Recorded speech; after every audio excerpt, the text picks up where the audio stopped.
Good morning, party people, and welcome to Countdown to Classic. This is a podcast that educates, informs, and gossips about World of Warcraft Classic. Each week we discuss the news, hot button issues, and content of the highly anticipated Classic servers. I'm your host, Josh Corbett, and this is a show where it's not my opinion on World of Warcraft that counts, but yours. If you're new to the show, Countdown to Classic goes through your expert input on everything relating to the sure-to-be-amazing World of Warcraft Classic. Now, keen listeners will realise there was no second episode again last week, but I'm still in the midst of moving house, so I do thank you for your patience while Countdown waits to right the ship again once that's all said and done in the next week or two. As for today's episode, you're about to hear a fantastic, super fun chat that I had over the weekend with Melderon of Def Camp and Melderon TV, as well as Orcbit of YouTube popularity. And the guys stopped by to chat everything and anything Shamans. The wealth of experience that these two have with the class really shines through. And if you listen through the whole chat, you will be greatly rewarded with knowledge as well as a few laughs along the way.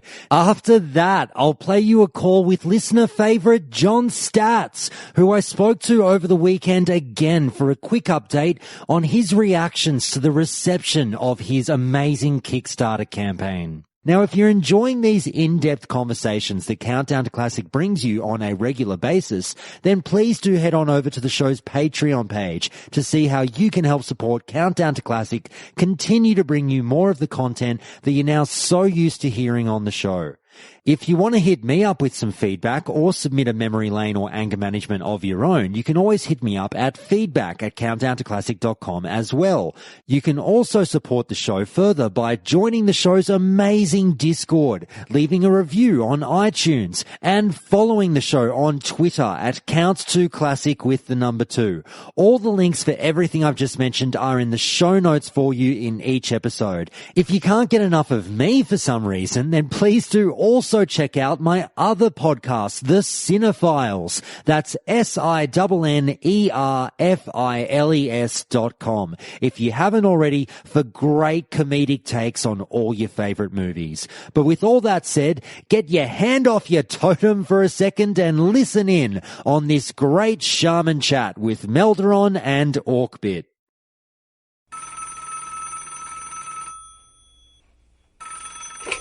All right, it's time for another Countdown to Classic interview, and today, yet again, we have multiple interviewees, and I want to extend a huge thank you and welcome to both Melderon and Orcbit. Say hi, guys. Hey, everyone. Hello. How are you doing? Thanks so much. Back on. It's great to have you back on, Melderon. Obviously, you're becoming somewhat of a Countdown to Classic veteran now, which is great to have someone who's had multiple appearances that the listeners are now getting a little bit familiar with. And we've got a first timer, Orcbit. We're popping his Countdown to Classic cherry here on the show, so it's great to have you both. I am very comfortable with you two popping my Countdown to Classic cherry. Looking forward to it. Wouldn't have it any other way. All right, guys. Well, look, no. What we'll do is we'll jump straight into things. And if anyone's not sure, you two are shaman veterans. We're going to be talking everything and anything shamans. This one could be a bit of a long one. We'll see how you go, see how much time you guys have. But I've got a fair few questions lined up here with some great long posts that I want to run by you. But what we do first, as everyone knows, is we do a little bit of a lightning round. And I want to get a bit of information from you two about your WoW resumes. Melderon, obviously, we've heard it from you before, but we'll refresh everyone's memories. So just in one word or as few words as possible, we'll zip through these answers, guys, and we'll go back and forth. We'll start with Melderon and we'll go second Orcbit on all of these questions. So number one, where are you from in real life? Melderon. I was born in Philadelphia, Pennsylvania, but I live in Kansas, United States. And Orcbit. I was born in Denmark, but I live in Canada, Toronto now. Okay, and sidetrack, you just made the big move to Canada, didn't you, Orcbit? I just moved. Yeah. Okay. And have you had your first maple syrup yet? I actually haven't. I haven't tried beaver tails either. People think I'm not a I didn't know that was a thing. Neither did I. I've never heard of that. I didn't either. I was like, what? Are you sure some Canadian didn't pull you aside and was like, let's convince him that beaver tails are a thing? Maybe it's just like a huge troll. Yeah. Okay. Roughly what month and what year did you start playing World of Warcraft, Melderon? Patch 1.8 or 1.9. I don't know what month that was. Okay. But it was, it's the Gates of Anchorage around that time. Orcbit? I think it's about the same. I was gonna say, wow, you know the patch? Because I don't know like the patch. But well, I remember the quests being available for the to open the gates. I remember those quests being available, so that's all I remember really. Yeah, I also remember I think the Anubis Guardians being in the Barrens or some shit like that. I don't know if it's like the pre-event back then, but yeah, roughly about the same time, I would say. Okay. How many years did you play for from that moment on? I on and off. I guess I stopped for a long time in Wrath. Came back in I came back in each expansion, except for BFA. I haven't played BFA yet. So, I played every expansion. It's somewhat outside of BFA. Okay, Orcbit. Played the end of Vanilla throughout BC, Wrath, and then I think like the first two months of Cataclysm. And then it just went downhill for me at that point. And I kind of, tested the waters at each expansion, but nothing really stuck as, Vanilla and BC and to Wrath to some extent. Okay. Melderon, back in the Vanilla days, what was your main character's name, class, and race? My first character was a warrior. I leveled undead, horde, obviously. I leveled to 60 on him. And idiotically, I deleted the character because I didn't like him. Stupidest thing I've ever done in my life. And I rolled a mage. And he was also undead. Okay, what were their names? The warrior was Melderon, mage was Phobius. Okay, and Orcbit, how about you? A main character's name, class, and race back in the Vanilla days. My very first character was a Tauren shaman called Olaf. And I played him throughout Vanilla, BC, and Wrath. I played other characters like Alt, had a mage and a druid, but shaman was really my thing. I never got bored of it. Still to this day, still play the same shit. Okay. And I should sidetrack Melderon in terms of shamans. What was your character there where did you have that character? What did you do with him? Where did you get your shaman experience? My first shaman was actually not until Wrath. I leveled elemental and then I healed through Wrath. I healed again in Mists, Warlords, Legion, and then during my so during Warlords is when I discovered Nostalrius, and that's when I went back. So all of my vanilla shaman experience is actually on private servers. So that could help or hurt what I'm going to say to you people, but it's a pretty good comparison. And Orcbit's here to back me up. He was doing it during retail, so sure thing. Now, which server did you both play on? Melderon back in the day. Bleeding Hollow, PvP, the US. And Orcbit? Twilight's Hammer, PvP, EU. Okay, and you both might have just answered the next question. Melderon, do you prefer PvP or PvE servers? It's a good question. I prefer PvP servers because I feel like it's more of it feels more real to me. I feel like you looking over your shoulder is an interesting thing. However, I have to say, the older I've gotten, and maybe this is an age thing, I do like not getting ganked every 5 seconds. That could be also a population situation we have on these private servers as well. So, but I do usually prefer PvP. It's 2018. It's totally fine if you swing both ways. It's cool. That's right. Yeah. Orcbit, how about you? PvP or PvE servers? Definitely PvP, but I can really understand where you're coming from, Melderon, especially if you're a content creator or someone who streams. I've had the thought a lot of, should I roll on a PvE server just so people can't stream snipe me? But seriously, I wouldn't trade it for the thrill and the world PvP and all that good jazz that you get with a PvP server. So I totally get you. Some days I'm like, just leave me alone. I just want to level, but I wouldn't trade it. Okay. I think that's a great point. Yeah. All right, Melderon, did you raid in the vanilla days? If so, what was the highest raid you got to? And also on private servers, what's the highest raid you've gotten to? So I have not raided. I didn't raid at all during retail vanilla. I think the most I did was a few battlegrounds and some high-end dungeons. The first raid I ever was in was Karazhan in BC. Vanilla, I raided ZG and AQ20. I got my mage. So I leveled a mage and a shaman on Lightbringer, and those were both MC and Ani were both irrelevant at that point. So I just got a chance to do the 20-man raids. So I'm almost 60 on Northdale. I'm really hoping to get into MC and Ani this time around. Okay, Orcbit, highest raids back in the day and now on private servers. Where have you been? So back in the day, I never stepped foot in AQ. But after like 2009, when I started doing private servers, I've cleared everything and I'm not going to count Kel'Thuzad because I've never experienced him really scripted. So I'm going to say I've cleared everything but Kel'Thuzad. So I'm really looking forward to Classic and actually, beat the game because I've never done it. Okay. Are you currently playing the game? And if so, where? I think Melderon, you mentioned that. Yeah, so you can find me on Northdale Horde side. My character's name is Melderon. He's a shaman. And Orcbit? Lightbringer as well. But I'm probably going to roll on Northdale. Already talked to Melderon about it, but I wanted to wait until I have finished moving. But if you want to look me up, I'm Orcbit on Lightbringer. I don't play retail anymore. Okay. Now, both of you, complete this sentence so we know where your allegiances lie. And I might get you to try and say this at the same time. We'll see if there's any if we get you in simpatico or if there's a bit of contention here. So tell us where your allegiances lie on 3, 2, 1. I'll give you 4, 3, 2, 1, go. Horde. There you go. There you go. Yeah, considering we play shaman, I think it's pretty good. Yeah. Obviously. Okay. Yeah. Now, look, just before we get into the meat of the interview, guys, both of you, do you have anything to plug? Where can people find you and your work online? Melderon? Yeah, so myself and my brother run a YouTube channel called Def Camp and Melderon TV. That's DEFCAMP and Melderon MELDERON TV.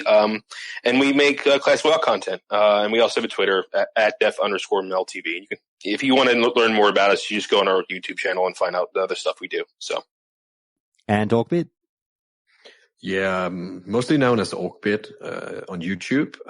If you want to find me on any other platform, it's basically Orcbit. I just stream and make videos. You can also find me on Twitter. I post random stuff sometimes. Okie dokie. All right. Well, look, now we know about you guys, who you are, what makes you tick. Let's get into things. And we promised everyone we talk about shamans. So here we go. And as you know, Melderon, and as Orcbit's about to find out, we start with the easy ones, the layup questions. We're just stretching, we're warming up, and then we'll get into the nitty gritty. So let's keep it easy for everyone. Why shamans for you guys? Melderon, I'll start with you. So for me, it wasn't shamans in the beginning. It was warriors and Death Knight. When I discovered the shaman, it was more of initially it was a class fantasy thing for me. I really liked the idea of having this character that was involved in nature, the ancestors, a spiritual leader, and I love the Horde, and they're so integral to the Horde that I actually started playing them. And then I enjoyed the more mechanical parts of them a lot, and I really enjoyed the ability to kind of, and Orcbit said this on our Dev Talk, to step up to anyone and test them on their own water. So a shaman can, go up to a healer and say, I can heal too, or melee or range damage. And maybe we'll discuss also their ability to even tank. So their ability to kind of step up to these roles and kind of challenge them on their own turf is something that I really, really enjoy. And I love just the amount of damage that they can do in burstiness, and I love their healing capabilities. Chain heal is amazing, and their totems are just amazing. So that's why I fell in love with them. Can they also step up to people and say, "Hey, I can go out of mana too. Watch this." Exactly. Yeah, they can go They can go pretty fast. I'm sure people will talk about that later. Yes, exactly. All right. Well, Orcbit, how about you? What attracted you to the class? Well, Melderon put it so well, but yeah, if I should add anything, way back, first time I saw Shaman in action was like a really crummy PvP video on, I think it was Google videos back then. And I was just fascinated by the fact they could put down totems. I was like, wait, you're saying he can go 1 versus 1, but he has like these totems that help him as well? I was just amazed by the fact later on when I tried the class, I understood how the totems really worked and stuff. But just the totems and the lightning and the elements, all this stuff really intrigued me at the beginning. And I played it. The first time I played it, I played 24 hours straight with my friend at his place. I got to level 10 and I was in love with the class and have been ever since. Well, I'm glad that Orcbit is the only honest person here, because Melderon, you're a lying bastard, because I was expecting you to say that you rolled a shaman because you couldn't keep your hand off the wood as well. Off the what? Sorry, off the wood. Off the wood. At least I'm glad Orcbit is truthful. All right. So now we know where we stand, Melderon. Okay, I see how it's going to be. Let me run this one by you. Exactly. Yeah. All right. We'll go over to Reddit now. And as everyone knows, throughout the interview, I read a number of posts that I've found in relation to shamans from the WoW Classic subreddit, which is a great resource that I couldn't recommend more to people to go over and head to if you want to learn more about the game. And this is a post from user MW Highlander, who says this: "No one should roll shaman, ever. Yep, totally not a fun class to play. Nothing to see here, folks. We don't want everyone rolling shamans to compete with gear drops. No, sir. You should all roll mages and shadow priests." So, Orcbit, I'd ask you, is that what you prefer? Is shaman kind of your thing and you don't want it to become the cool popular class? Nothing to see here, folks. I mean, I guess everybody wants to be special this guy definitely wants to be, but I would love to see more shamans. That's why I do my guides and shit, because people give shamans in these hybrid classes a really bad rep. Because again, they can perform on par with a given class or a given role, but they can challenge them and they can do several different roles. And there's certainly, the content in the game. You can clear the content if you don't have shamans in your raid. I've never seen that, at least. So no, we need more shamans, and it's awesome. Come on. Well, how about you, Melderon? Is it come on board, Team Shaman? We're recruiting unless you roll a 99 on my gear. Yeah, I was supposed to say, I was like, as long as I get the first drop. No, I'm just joking. But I would love to see more shamans, especially in tanking roles. And I'm not saying that they can tank raids. I'm just saying that for people to give it a shot and for people to actually allow shamans to tank dungeons. But no, I wouldn't make guides. Fun, yeah. What's that? Yeah, and actually play the game for fun once. Exactly, and not try to min-max the death out of it. Yeah, exactly. But yeah, like Orcbit said, I wouldn't make guides if I didn't want more people to try shaman out. Yeah, I think it's a very, very fun thing to try. There's so much versatility. Totems alone just provide such you're in a group content and you drop down a totem that helps someone escape or, heal them or, that last bit of heal that you need. They're just so cool. Well, definitely. We've already had Orcbit bring up that term of min-maxing just now in a passing comment, and it's something that's definitely going to come up a bit more throughout this interview. But just keeping that in mind at this early stage, because this next question is a listener question from listener Nostalgia Dad, who's so good with all of these interviews and sends me through a boatload of fantastic questions. And he opens with this one, and just keep in mind sort of, whether you do this from a min-maxy kind of mindset or whether it's more just for fun, what is your preferred race for shaman, Melderon? It's completely dependent upon what you're doing. If you are doing PvP endgame enhancement, I would personally go Orc because of Blood Fury, Axe Specialization, and Resistance to Stuns. If you're going healing, I would go Troll for Berserking, decrease your casting speed, sorry. The old increase the casting speed is a good one. Yeah, you always want to do that. And then Tauren's kind of in the middle somewhere. They're good. They're tanky. So if you're going to, for some reason, that's all you're going to do is tank at the end game, which I don't suggest. You can do that. And War Stomp is amazing for situational AoE stun, but it's really dependent upon what you want to do end game. Now, Orcbit, is it all in the name for you? Is it orcs and nothing else, or how do you feel about it?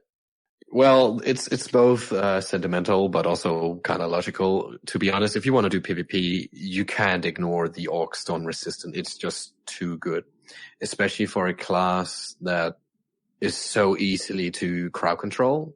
Like shamans, we don't really have any anti-CC whatsoever. I mean, we have tremor and ground control, but those both they both depend on you doing it before the other guy does his CC, and he can always destroy it, right, if he knows what he's doing. So the stun resistance is just really good. Blood Fury is really good if you're melee, of course, like go enhancement. I like Torrents though. That it was actually my first race was Torrent, and the 1.5 second stun is actually really good. You can get a lesser heal off, or you can get a chain lightning off, which is really nice. Plus the extra HP really helps. Troll, it never really got me that much pumped, though Berserking is nice, but it's based on how low your HP is. You get more haste the lower your HP is. But in the end, I would just tell people, I mean, I always roll with Orc because I just really like Orcs. Sure, Tauren or Troll could maybe be better in some scenarios for me, but in the end of the day, just pick the fucking race you like for whatever reason.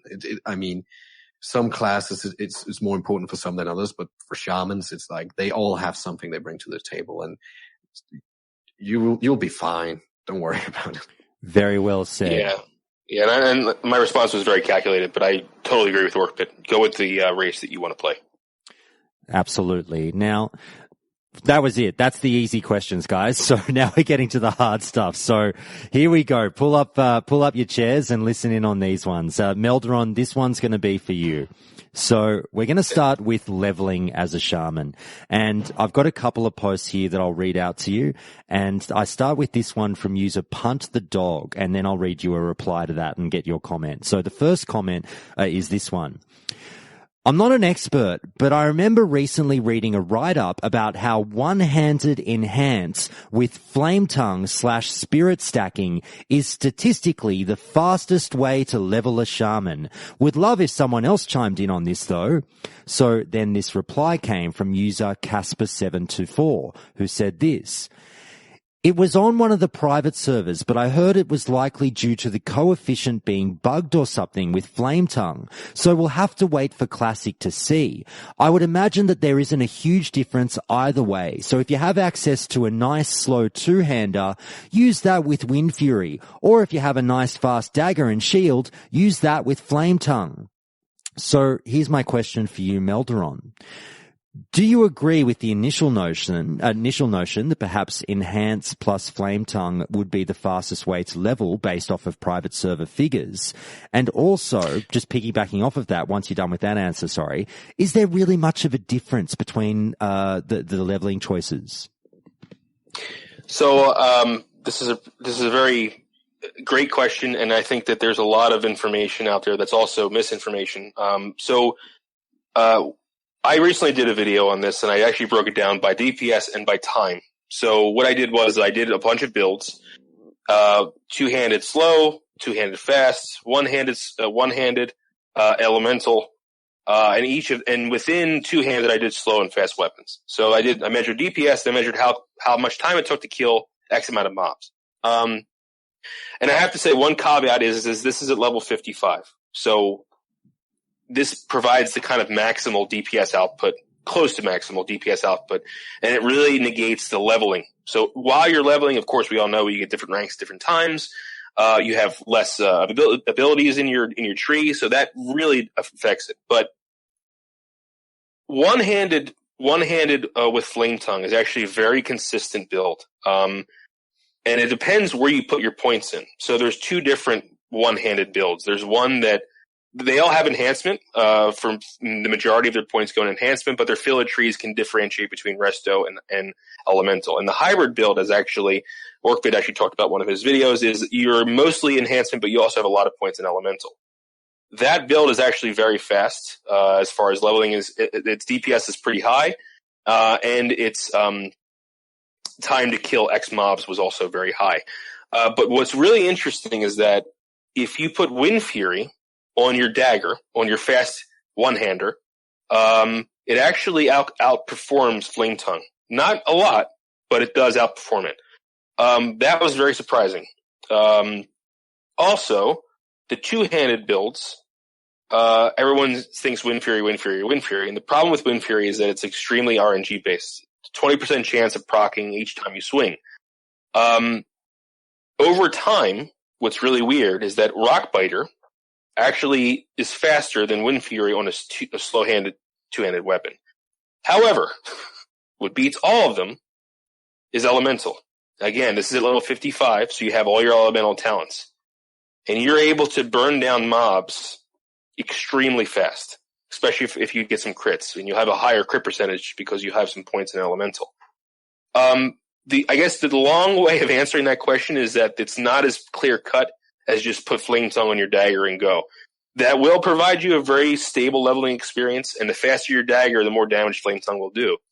And the point that the commenter made out about private servers is that's a huge point. We don't know how accurate these numbers are. So I don't know if that answers the question, but that's kind of some of the data that I've accumulated. No, that's a fantastic answer. I totally hear you on that one. Now, Orcbit, I'll turn to you with this next question, and I'm going to... Do you mind if I add something? Absolutely. Please do. So, because I think it's a very difficult question. It really depends on from two perspectives, right? Because when you ask this question, you're like, okay, what's the fastest way to level, right? That's why we asked this question. Mm-hmm. But the problem is, WoW is not a single-player game. It's not a complete theme park game where you're on rails and you kill X amount of mobs in each zone every time you level up. It's never the same, right? So there's all these factors from outside that you don't know. So when people test this, also when Melderon tests this, you can test how quickly you can kill mobs. But what it really comes down to is how your journey from 1 to 60 is gonna be. And sometimes it's easier to level to 60 if you go hybrid build and put some in resto and you get more groups for dungeons or whatever you do. Or maybe you put them in elemental and you kill more people on your way and turn your quests in faster. There's so many factors. So what you really have to do is, find a spec that suits your play style and that works for you. I mean, proven to, okay, this is efficient. This other spec might be 0.5% more efficient, but if you don't like it, don't go with it. If you're a total knob at PvP when you're enhancement, don't go with that. I mean, so it's so, for me, it's very untangible, like the question itself. But I think it's very interesting to look at, of course, what's more optimal, but it's not black and white like that. And people should know that because a lot of people, they look up guides like the ones me and Melderon we make and they pick what we do and they're not completely satisfied. And it's because it might not be what they're actually looking for. They think they're looking for the easiest way to get to the finish line, but they have no idea what they actually encounter on the way. So yeah, it's kind of a funny question for me. Yeah, that's an excellent addition to what I was saying. And I feel like there's, an elemental, the thing, like I said about it being the fastest is that there's caveats to that. Like you're going to be buying water like a madman. Definitely. And yeah, so you want to definitely, I love the idea of being a tanky kind of shaman running around with a shield. I love that. So I usually level as a one-hander and shield build. Even though I know my numbers may provide evidence that elemental's faster, it's not about what's faster. And if you're a min-maxer, that might be important to you. But for me, it's about class fantasy and enjoying my leveling experience. It's like Orcbit said. Yeah, totally. And what you have to put in the equation is, of course, Flame Tongue can be better and worse than Wind Fury, but it really depends what kind of mobs you're fighting. If you're fighting a fire elemental, you should never use it, of course. But if you're fighting a human or something with high arm or whatever, you shouldn't use Wind Fury.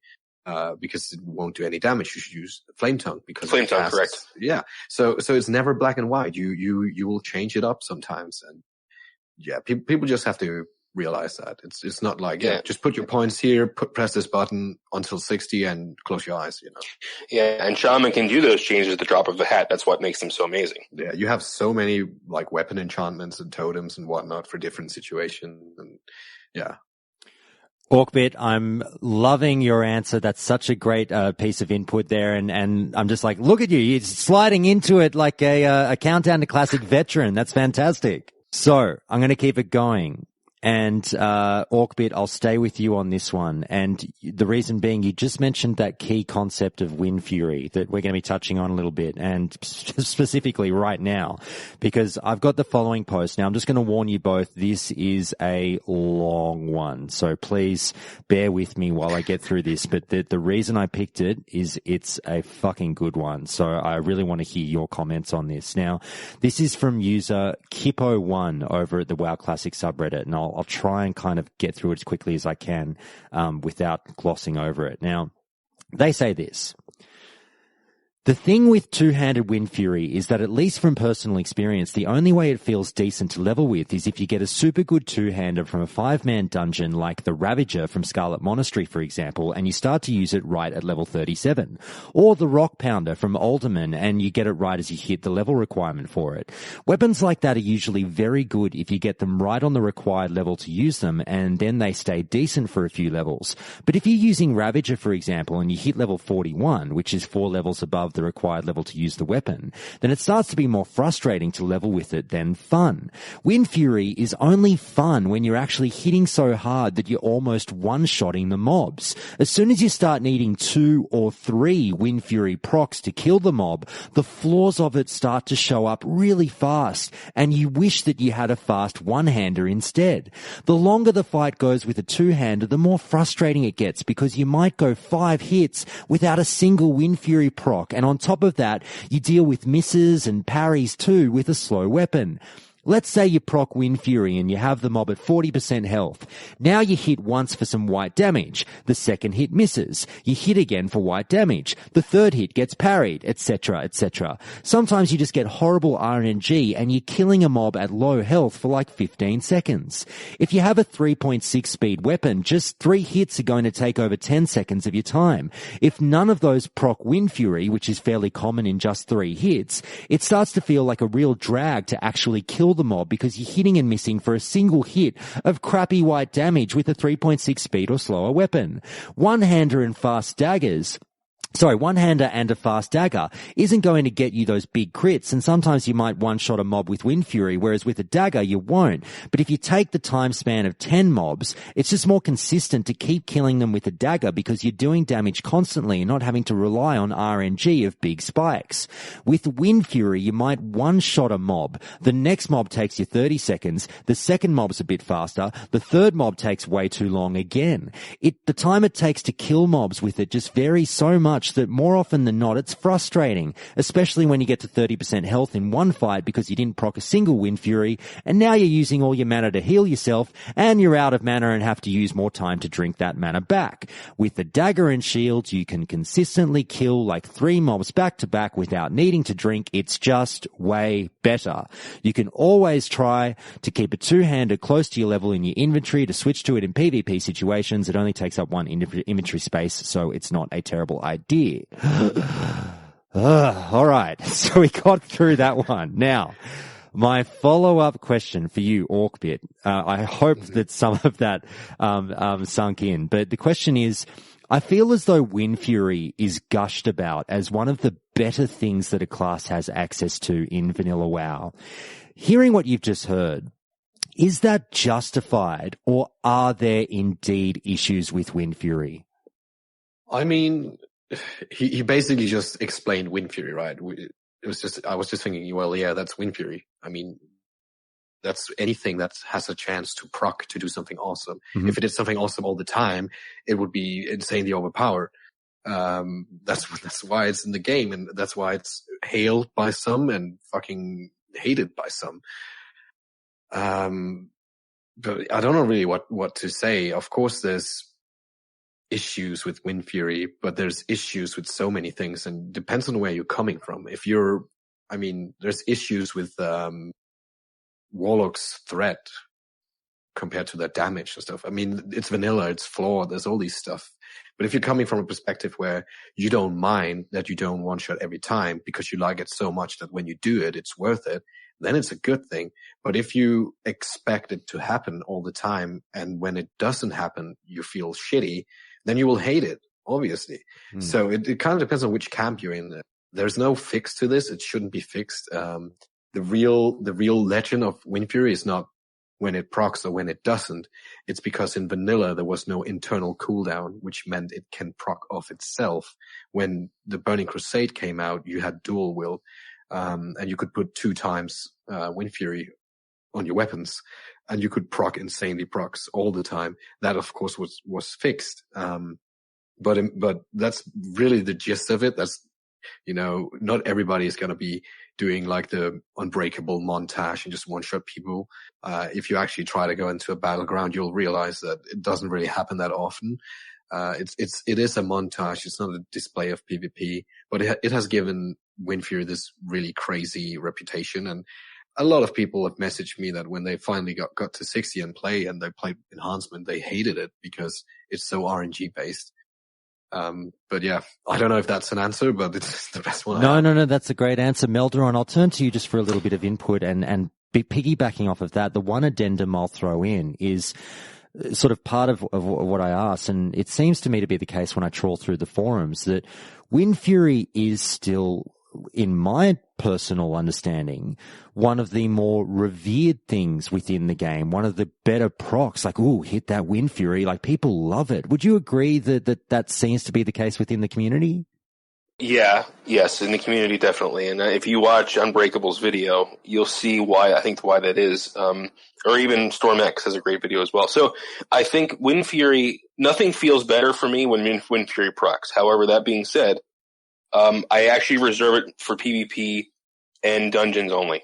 When I'm actually soloing with a two-hander, I actually use Rockbiter because of the inconsistency that the original poster talked about. And I'm not saying that it's not fun when it procs. I just feel like I'm more safe without it.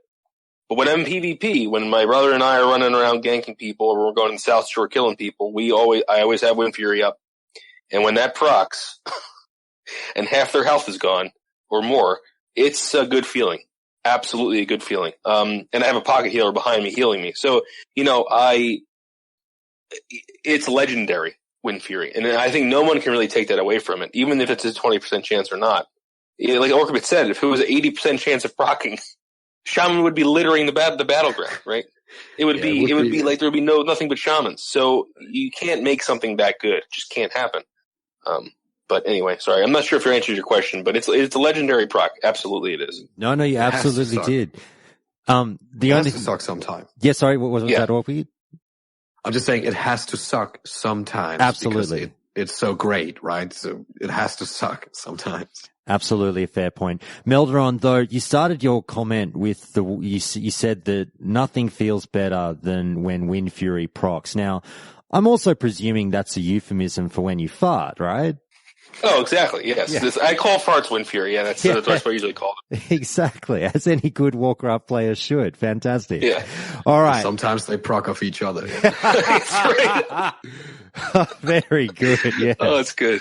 All right, Melderon, let's stick with you and let's go through this one. A listener question and previous Countdown to Classic interviewee, Ale, who we've just heard talk about Nax with us last week. And he says the following.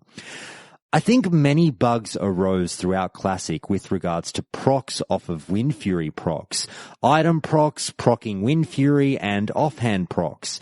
It seems every private server has this coded differently, and one guild even quit Chronos after one of these were changed.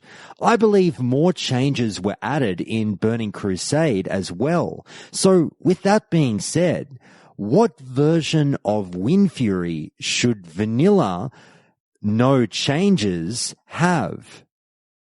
So I'm not aware of any changes. Wind Fury, as far as I understand, is a 20% flat chance to proc. Yeah. So I'm not aware of any alterations to that. If the poster does, I have not heard of it. I mean, yeah, if the private servers are BC. Yes, it got changed in BC. That's correct. So you haven't heard of any shenanigans with it in private servers? No. Of course. Oh, you have? Sorry. Go ahead. I didn't know I heard this. Go ahead, Orcbit. I mean, you hear this all the time because he was, sorry for jumping in, but yeah, he was mentioning like item procs and stuff. Yep. And all private servers had like, problems with glancing blows, especially melee, glancing blows and, Hand of Justice procs and all this stuff. And it's really hard to pinpoint because you don't really have like a handbook and say like, oh, you need these values in order to be bliss-like. So what private servers they do, they don't know the exact code and whatnot. So they just try it. It's an emulation, right? They emulate it.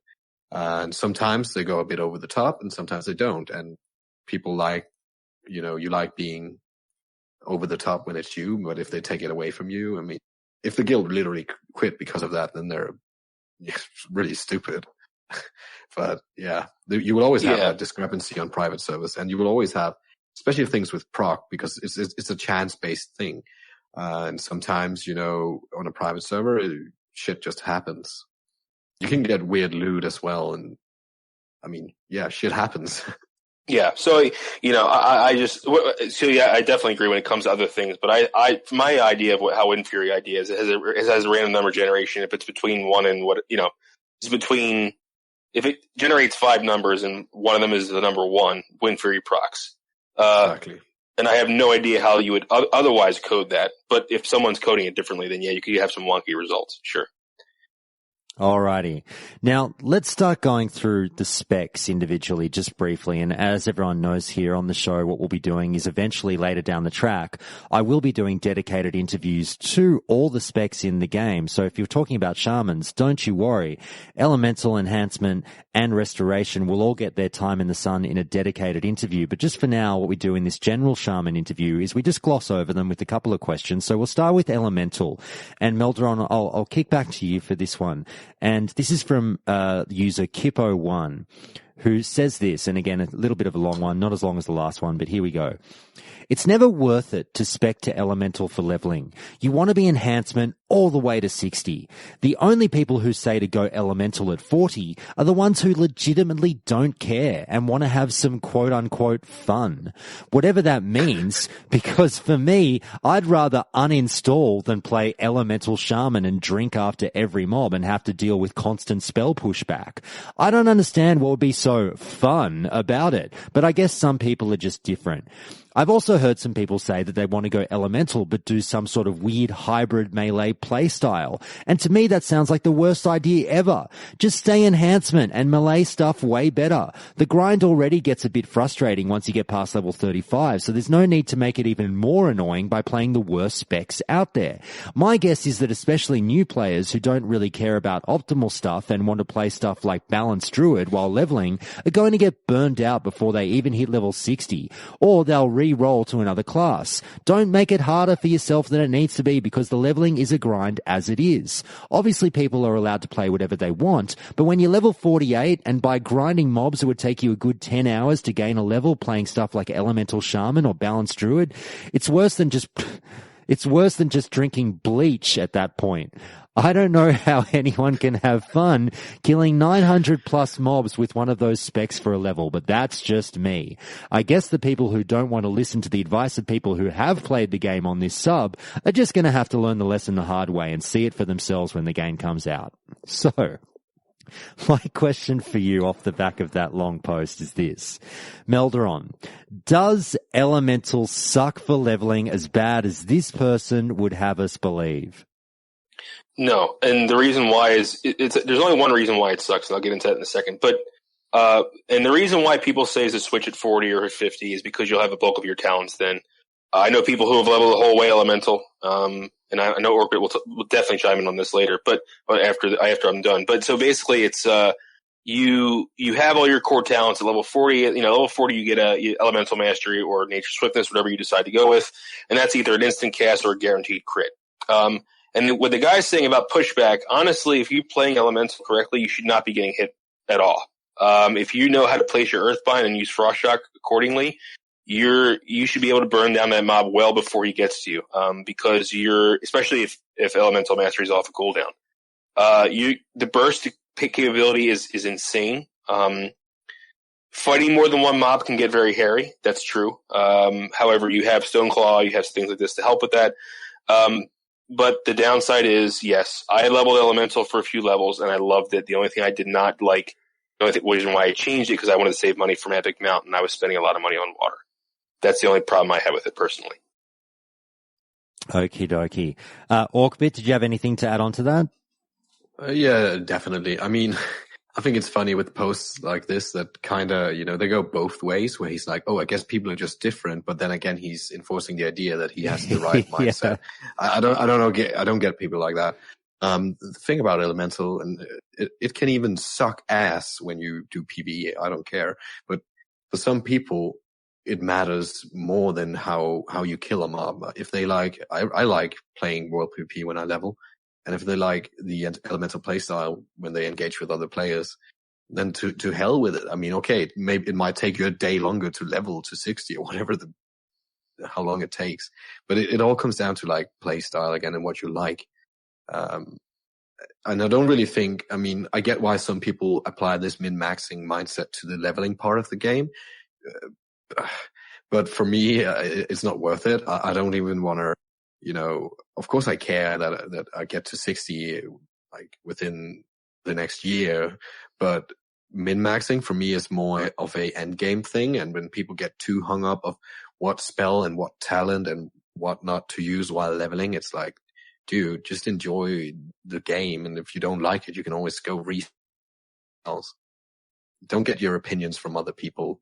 And as he said, maybe they should just learn the hard way. Well, maybe they should. Maybe they should have the chance to actually experience it instead of just going with the cookie cut build served on Reddit.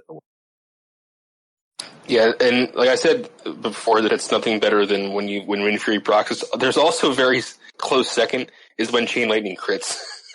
I mean, it's so sweet. When you do like a combo and you fire a lightning bolt, you charge your chain lightning. And it hits the same time. They hit the same time, and then you shock, right?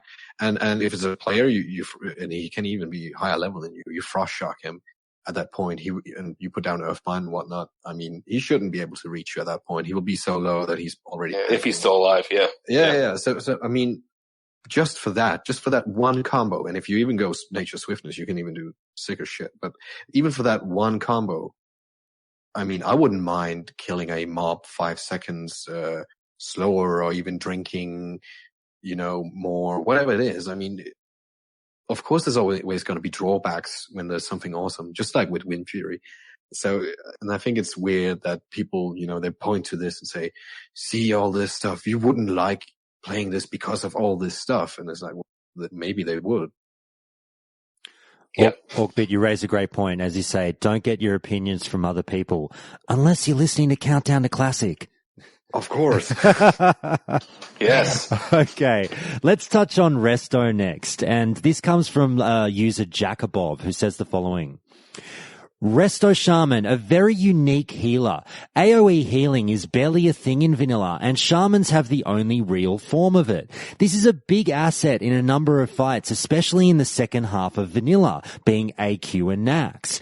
Paladin Blessings still gave Alliance the upper hand in PvE, but Resto Shamans were the thing that made it a close race. It's really the only vanilla healer that has something truly unique and valuable. It's definitely the most interesting healing class. Shaman is also the only class that can formulate a spec that's good enough to heal in PvE while also being an offensive powerhouse in PvP. The 30/0/21 Ellie/Resto hybrid spec is a godsend to people who like to heal raids but don't want to be a helpless healer out in the world. It's a bit tough to gear up for both specs, but the PvP gear was statted for elementals, so you could get the most of your elemental gear from ranks and battleground reps. So Orcbit, I'll ask you about this one. Well, I should ask, sorry. I know Melderon's got, and I'll get to him soon, but I know Melderon's got a bit of background with Resto, but I haven't asked you about yours. Obviously, if you've end-gamed as a Shaman, I'm sure you spent some time as a Resto, but how do you feel generally about the healing capabilities of the Restoration Shaman? So I've probably spent a combined 6 years healing in vanilla as a Resto Shaman. Okay, so no experience. No experience at all. And I do like it, of course, otherwise I wouldn't be doing it. Just a quick note, I don't get why he says that you will get your elemental gear from ranking. That's definitely not true. I mean, of course you can get some, but you will always be getting better stuff from Nax and HU. Of course, Shamans are going to be a fairly unique class to play in Resto as well because they're hybrid spec.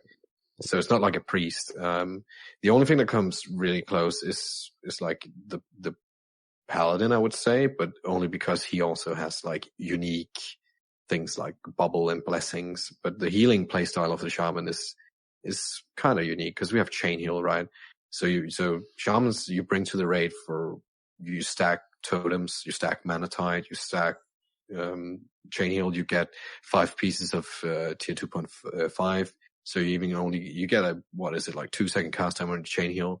You down rank it to 1 and you can just spam it for ages. So it's definitely has its unique points. I can't remember what he else said. There was a lot of stuff. What else? Well, when they say that it really becomes much more of a factor in the second half of vanilla when you get to those higher end raids like AQ and Nax. Yeah, definitely. I mean, what happened is after Blackwing Lair, so most guilds will agree with you on this, but AQ and Nax, or like when that happens, is pretty much a guild killer for a lot of people because you can easily get by with MC, Oni, and Blackwing Lair. As a suboptimal guild, it's not really hard. The fights are fairly basic. You don't really require any sort of major specialized gear. But once you get into AQ and resistance gear from the melee groups, and the fights actually incorporate some really tricky mechanics compared to the previous raids, a lot of stuff happens, and players really have to step up. And for just a weird example, when you do lower thep in Nax Rammus, right? I don't know if you both are familiar with that fight in vanilla. Yeah, only from Wrath. I haven't done it, but okay. I was run through it recently by a listener. Yeah. Okay, I don't know if it's the same in Wrath. I actually can't remember. But the way it works in vanilla is that you can basically only cast 1 heal per minute, right? Mm-hmm. So stuff like Shadow Priests and actually Healing Spring Totem, which is probably one of the most useless, if you ask people, but becomes very useful here. Because you're not going to run out of that because you only have 1 heal per minute, right? Right. So you suddenly bring some utility to the class, especially like the Shadow Priest as well. No, this is about shamans, but like just a simple Healing Spring Totem actually does something for your group because everybody takes damage and you can only heal 1 per minute, and it just matters all of the sudden. Like a useless totem that's been used all the way almost, so suddenly is useful. So I get where he's coming from, that the second half of the raiding content is more demanding or whatever he said. But that's the case for most classes at this point because it gets more challenging. Classes have to do more. There's more flavor to the classes, in my opinion. In the later, like when you get more debuffs as well, you bring Shadow Priest. It's just overall better after the CG patch, if you ask me. Melderon, we've talked a bit of Resto Shaman in the past, like I alluded to when we had your brother on for that epic healing chat that we had a couple of months ago. Now, my question for you would be, flowing on from the information that Orcbit's just provided us, if I am playing a healer in Classic for the first time, which I am, tell me why I should consider Shamans, and more specifically Resto Shamans, when I haven't even looked that way yet. So, let's leave the healing aside for a second. The healing is great. The healing is very unique as well. But the amount of variation and utility you bring to your group is immense. Let's say let's say you're doing a raid and you're stuck in a melee group. You can provide them Wind Fury, Strength of Earth, and you can increase the effect of those totems using actually talents in the enhancement tree. So you can become like an enhancement restoration hybrid. If you're with the healers, you can provide the Mana Spring, Mana Tide. And if you're with the casters, you can provide, casters, you also provide Mana Spring and Mana Tide. Even if you're stuck with hunters, in Tranquil Air, you can literally reduce the amount of threat that the group you're in. So if you're stuck with the mages and warlocks, you can actually reduce their threat. Also, you can even provide hunters some agility. You can literally provide every class with something. And that's not even getting into healing at all. So the healing, of course, is interesting. You have a very fast heal, you have a slower heal, and then you have chain heal, which is the Shaman's claim to fame, and honestly, one of the claim to fames of the Horde. It's one of the things that makes the Horde in vanilla, is chain heal. And you have the ability to break party lines with that, whereas a priest, prayer of healing is only healing his party.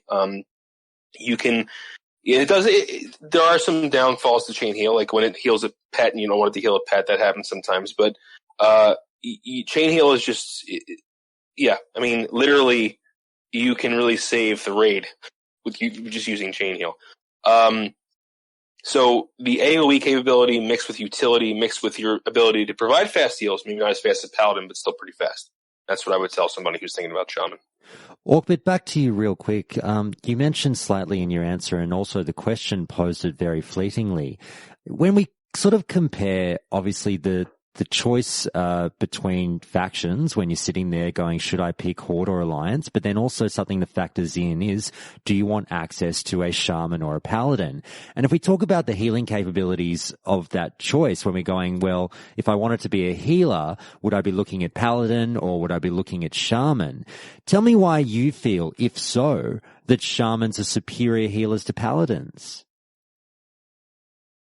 I guess if you break it down, using the word superior, I mean, I would, because fuck the Alliance, but exactly. So the way the Paladin works, for me, the Paladin becomes God tier when you go to Naxxramas. Basically becomes a undrainable healing battery, because you get your mana back when you crit, and there's a lot of crit on the healing gear tier 3. But that's a long way off. But it's just, I don't know, healing as a Paladin is not that versatile. You will do your blessings, of course, but that you'll do them anyway. Of course, you know, compared to the Shaman, you might say you will only do chain heal. But I think that the totems and the versatility of that makes it more fun than a Paladin. Maybe it's Paladins are very robotic.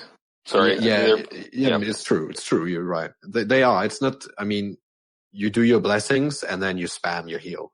And a Paladin would probably say, well, you drop your totems and you spam your heal.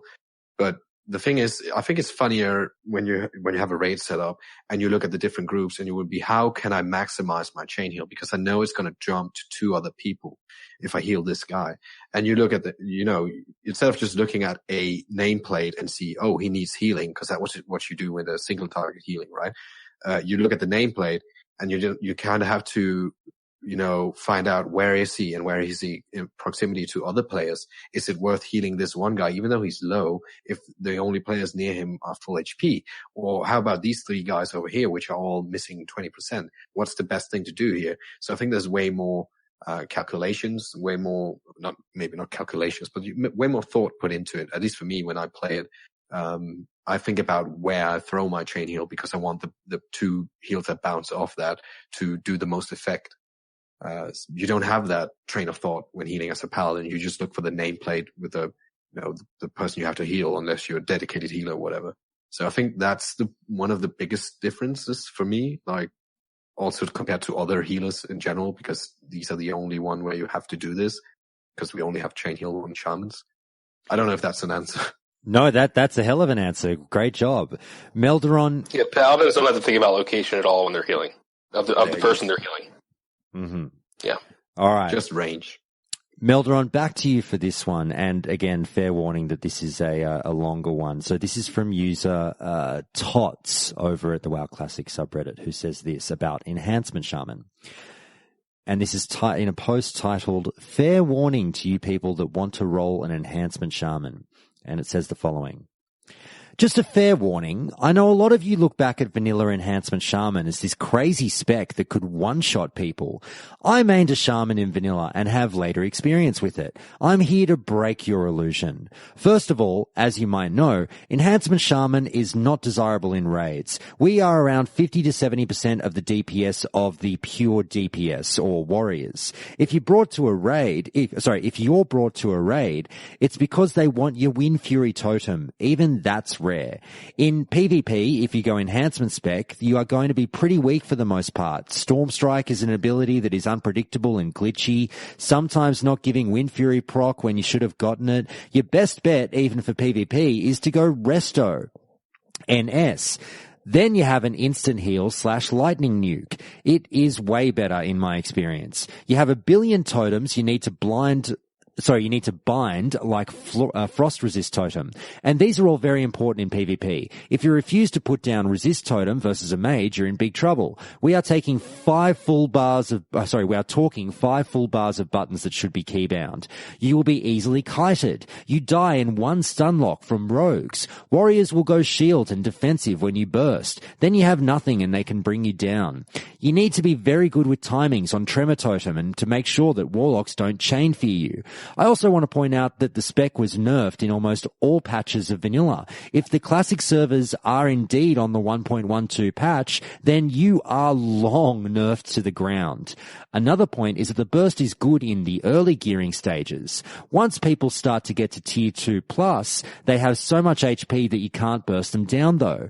You both having pre-raid gear is a much bigger advantage to you than both of you having tier 2 is what I'm saying. You simply scale badly with gear. But hey, when you're standing there auto-attacking and shocking people in battlegrounds every so often, you get a great Wind Fury proc and they just melt. And that feels good. It's just rare that it happens.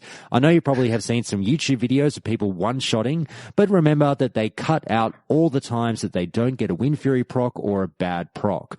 I just don't want people to get false hope. P.S. I'm still going to be playing an Enhancement Shaman in Classic. Again, I love it, but calling it OP is simply wrong. So, my question from that long post is this. I know some of that post obviously focused on, PvP mainly, but just talking enhancement overall in general. Given everything that we said up to this point, some things that we've said about Wind Fury and things of that nature, do you feel that enhancement is something that people should think twice about and not buy into the hype if there is any? Or do you still think, forget it, it's a shitload of fun? Again, I think it depends on the player. So I don't think if you want to go enhancement endgame, and if you want to do PvP, and you know that you'll be able to raid. So say you're in a guild already, and you have your friend's the GM, and he's going to be like, yeah, dude, you're going to be our Nightfall proc guy. You know what I mean? We're going to take you into the raid, and you're going to do that. That's fine, right? So if you think you're going to get a raid spot in every situation, it's not going to happen. Enhancement DPS is not that great. Elemental, I know Orcbit's going to argue for Elemental is going to be a lot better raid spot. But again, it all comes down to if you want a PvP endgame, if you want to see those hits, yeah, then go enhancement. Just so that's a 20% chance of proccing.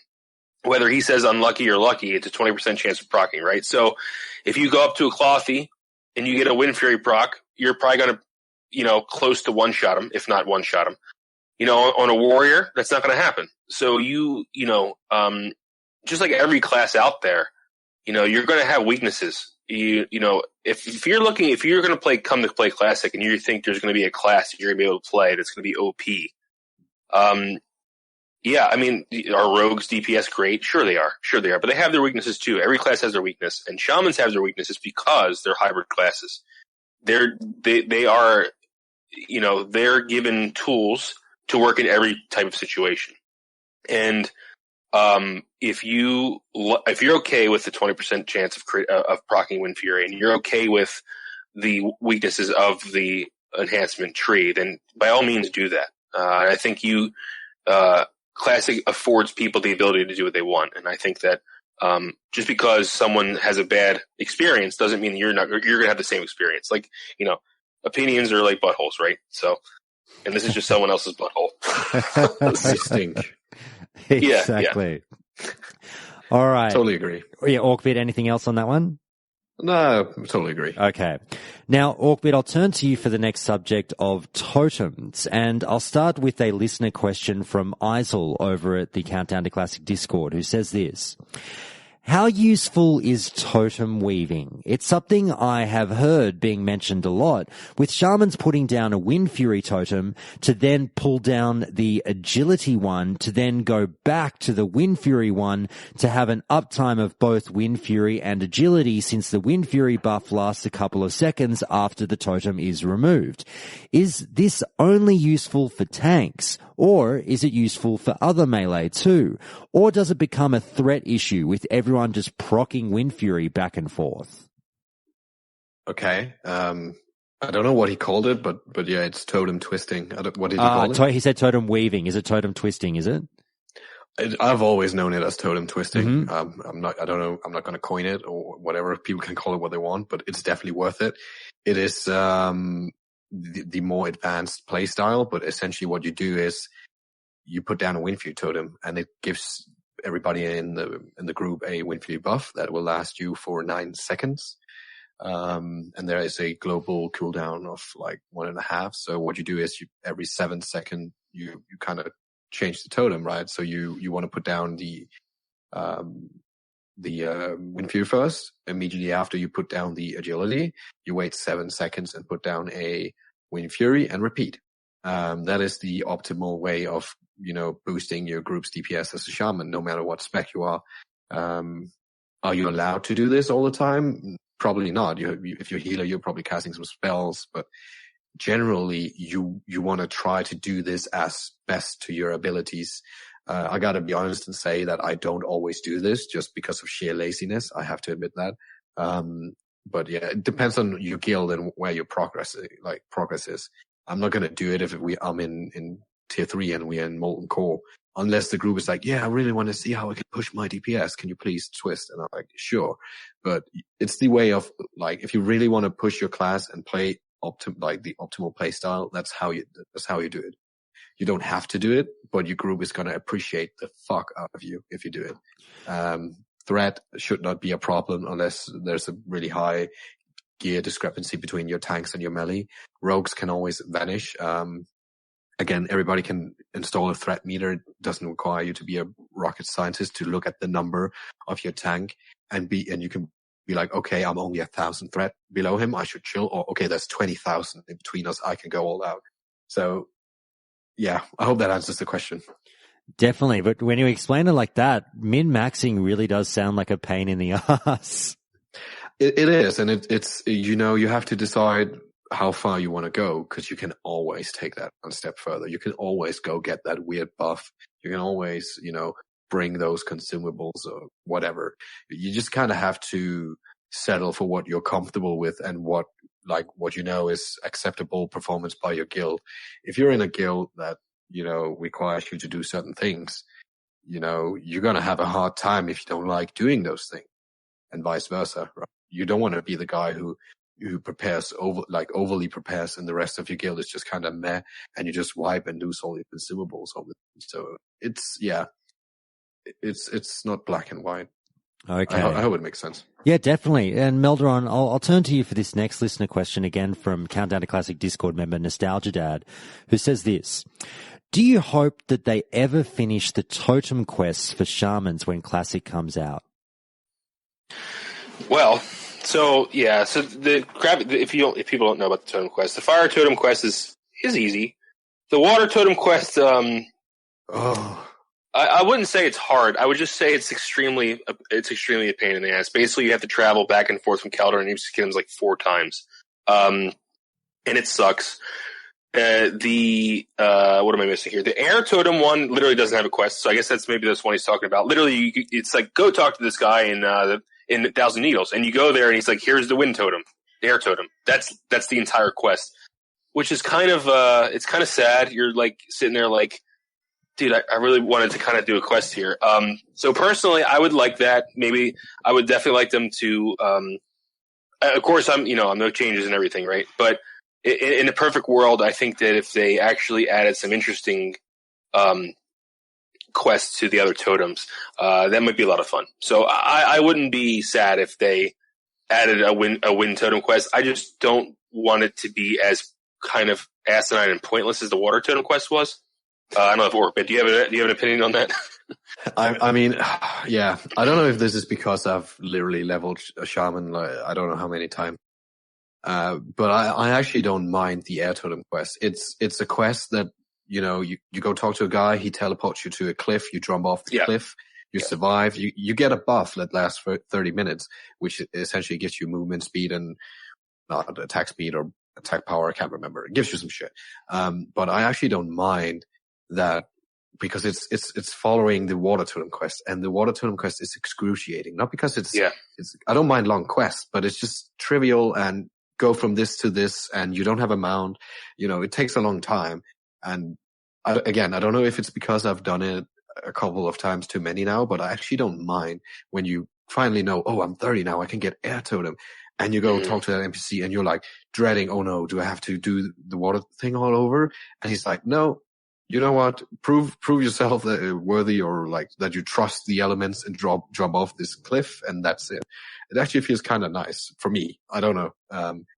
But yeah, sure, could be cool with a quest, but I mean, I'm fine with what's in the game. It feels kind of nice after you do the really long one at 20, that at 30, because 30 is the sweet spot, like 30, 32, you get your Wind Fury, you get your Chain Lightning, all that stuff. That you just kind of, okay, you also get your air totem. It doesn't have to be this big thing. So, Orcbit, which is more frustrating, the travel involved with the water totem quest, or moving from Europe to Canada?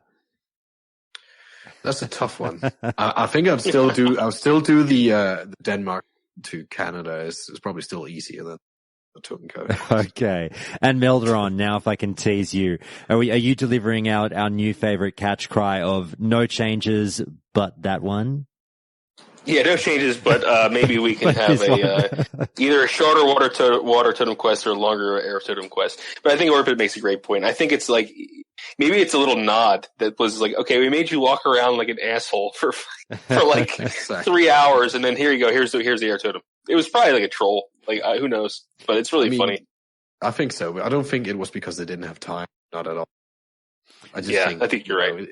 It's just a quest, and they were like, okay, we're not going to go even further than the water totem. They know it's crazy. So imagine if there was like, if it was scaling, like every totem was harder, oh God, would be excruciating. And the air totem is just really nice to get at that level quickly, because you get to like Stranglethorn and stuff where you have a lot of PvP, and grounding totem and that stuff. It's just great. I don't mind. Now, of course, I'm only teasing Melderon, but it's everyone. A few people know that I'm getting some Countdown to Classic shirts made up for my girlfriend and I to wear around BlizzCon a little bit. But I can assure you that the second choice for T-shirt would have been, if it wasn't the Countdown to Classic logo, it would be a shirt that simply says "No changes except for ... Yeah, exactly. Yeah. So it wouldn't be Rear Commander on there somewhere? And Rear Commander, of course. Yes. Shout out to our previous chat, obviously, with Def Camp in the healing episode. Now, poor Orcbit has no idea what the fuck we're talking about. It's Rear Commanders. What kind of fucking podcast have I walked into? We're talking about Wind Fury again from the app. Yeah, it's close. It's along those lines. All right. Yeah, I figured. So moving on from totems to what many consider to be, the big topic of raiding. And we'll start with this particular quote from user Sandbucketman, who says the following. The debuff limit was usually the reason we couldn't take enhancement shamans into raids, because they had to use Storm Strike, which applied a debuff, which would compete with more valuable debuffs.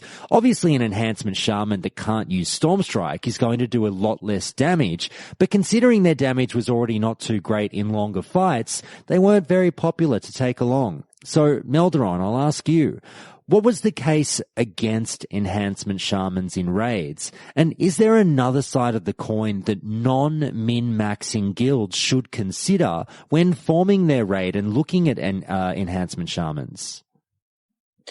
So, yeah, the author's point was Storm Strike does apply debuff, and it increases the damage of your next two sources of nature damage by 20%, I think, something like that. Anyway, so that, before you're at 16 debuff slots, that's a problem. So that's why you can't really do that.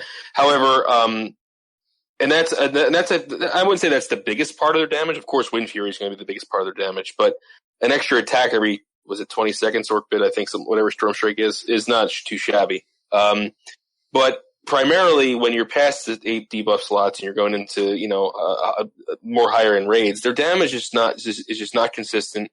It's not very good. And you can, of course, argue that, yeah, I have totem utility.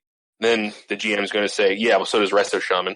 So that's another reason why enhancement doesn't really go in. And honestly, their damage isn't as consistent as elemental. So you're going to bring a shaman. And I think Orcbit, you can probably agree with this. I think elemental might be a better choice. Yeah, definitely. I mean, it depends on, again, point is there some value to bring a enhancement shaman to the raid? Sure. If it's a pure support class like role that, you don't measure him by the DPS or whatever. Storm Strike is great for the reason that you get an extra hit. So what you do is you would normal hit and you see, oh, I don't proc Wind Fury, and you would immediately do Storm Strike afterwards, and that can proc Wind Fury. The debuff itself is pretty, I mean, it doesn't really do anything good. If you have a elemental shaman or a residue, sure, they can get a little boost out of it, but it's not worth it. To be honest, if you brought a shaman along, you could probably say, don't spec into Storm Strike, spec into improved totems in enhancement, and put rest of the points in restoration, which will give you hit increase and will give you a instant heal. As a support class, that would be very nice to have a instant heal, because you shouldn't be spamming spells for damage anyway. So if you took him along as a pure support, sure, it can work. But again, it's really hard to make a case when people measure you by your DPS output or compare you to your other spec counterparts like the elemental shaman. Okie dokie. Now, I'll take you to this next post, considering we've obviously just had a bit of chat between enhancement and elemental. And again, just keeping in mind that we're focusing on raids, which, with this particular quote from user Swiggins, who says this: Elemental had two major problems, mana and threat. Their DPS comes from huge bursts and crits. It's actually why they're pretty decent in PvP, which generates a lot of threat. I remember when I first started doing dungeons, I was constantly pulling the mobs from the tank every time I used Elemental Master, or Elemental Mastery and Chain Lightning, which is your big burst combo. Their second problem is mana. Why they are not amazing in PvP. You will go out of mana during fights in both PvE and PvP. And then there's this second quote from user 4Echo who says this: why are elemental shamans not viable in raids? Mana. That's it, really. Elemental's damage is fine, but when you dry 40 seconds in and can no longer cast anything, you quickly stop being useful to the group. So, Melderon, I'll start with you and ask you this simple question. Is it true that you guys can only last for 40 seconds before you're smoking a cigarette and talking about how sleepy you are? No comment. But actually, I mean, I'm going to defer this because Orcbit actually is an elemental master. So let's let him answer this one. All right. Well, Orcbit, I'll preface this question with this one. Elemental shamans, to me, seem to get almost as much shit in raids as ret paladins when it comes to raid composition. Now, I know it sort of might be like conceding, that you're bad in bed in a way, but is this the one area that shamans really are useless, or is it a fallacy? I know that Melderon just seemed to somewhat put up a little bit of an argument for the elemental shaman in raids, and that's a little bit contrary to what the tone I feel in the forum. So go into bat for elemental shamans in raids. Is there anything there? I mean, there's nothing really in vanilla that's completely useless. It has its game design like flaws and stuff, but most of it kind of makes sense, or at least you can see what they were thinking. Again, let's just imagine that you wouldn't have a mana issue as a elemental shaman, right? So you can actually do some pretty decent DPS. You could probably, you would be close to one of the main DPS classes. But you can also heal, you can rest yourself, you can drop totems, you have anti-CC, you have all these crazy utilities that would make it completely unfair that you could do the same damage as a mage, but also all this other crap, right? Why would you roll a mage then? Seriously. Yeah. I don't even know where to begin. I mean, I can do a quick outline of how it would work if you want me to, or like how elemental shamans work in raids, if you want me to. Well, I'll preface it with this. Let's focus more on the fallacies or the potential fallacies when people talk about elemental shamans, because they do seem to get dragged under the bus a little bit.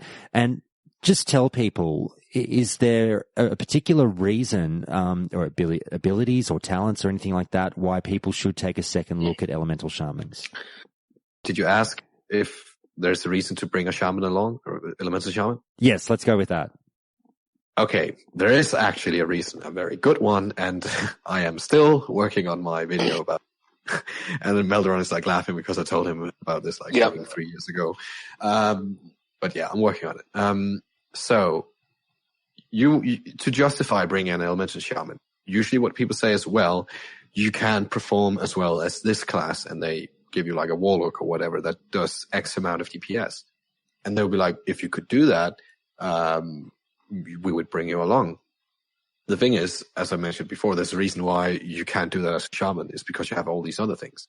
What you can do though is alter with your utilities, alter the gameplay of the other classes to make them perform better. So if you have 5 warlocks, and it's a known fact that they can't really go all out because they have no threat reduction. So most warlocks will hover around, I know this is probably not how you would do maths, but for the sake of the argument, just to say 80% of their total DPS. So you have 5 warlocks in a group doing 80% of their total DPS. So they're lacking 20% to do the maximum. If you remove one warlock, so 80% of a warlock DPS, and put in a shaman, he will not make, 100% of a warlock's DPS. He will maybe make, like 60 or whatever. But what he can do is put tranquil air down, which allows the warlocks to go out, because the threat will be reduced by 20%. So the other 4 warlocks can actually go 20 more % out. And what you have to do as a shaman in order for this whole group to reach the same amount of DPS is just to do 20% DPS of a warlock. So just to kind of sum up the point, if you have 2 groups, one group is 5 warlocks, and you have another group with 4 warlocks and a shaman. The one with the shaman is probably going to be doing more DPS. And you, on top of that, you have all the utility. You have all the ore fields. You have Ankh. You can rest in between. You can after wipes, with Ankh, you can come back quicker. You have all your totems. I mean, it's just way more utility than missing one warlock. And you only have to do 20% of that warlock's DPS. I hope it makes sense, but it's essentially the argument of bringing the elemental shaman. Melderon, I'll turn back to you now, and with this listener, a question from the Countdown to Classic Discord again from user Ghost11332211, who asked this: I have a dream of raiding as an elemental shaman. Will this forever be a dream, or is there a way to make it a reality? And Melderon, I ask you this because, having said everything that we've just said and having heard Orcbit's great piece on the elemental shaman in a raid, Melderon, you're a big proponent of following your dreams and playing what makes the game fun for the player, as many of us are. So should this listener follow their dreams, or will you go full Freddy Krueger on them and say, actually, maybe not? So if what Orcbit is proposing is mathematically backed, which I think it will be, this may really change the meta of how elemental shamans will be viewed in raids. If they're able to actually maximize the output of other classes and actually provide more damage, because they do a lot of damage. And the only thing that really hurts shamans is that a lot of bosses have nature resistance, and since their spells are nature based, that can remove some of their damage. But there's ways around that, and Orcbit will talk about that probably soon. But so anyway, if you're not in a min-maxing guild, I think there's a very good chance that they'll take one elemental shaman.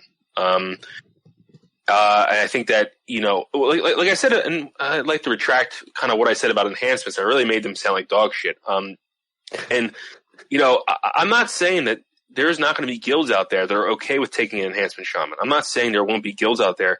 We have to remember the population on private servers is probably representative of a very small percentage of the people that are coming back to Classic.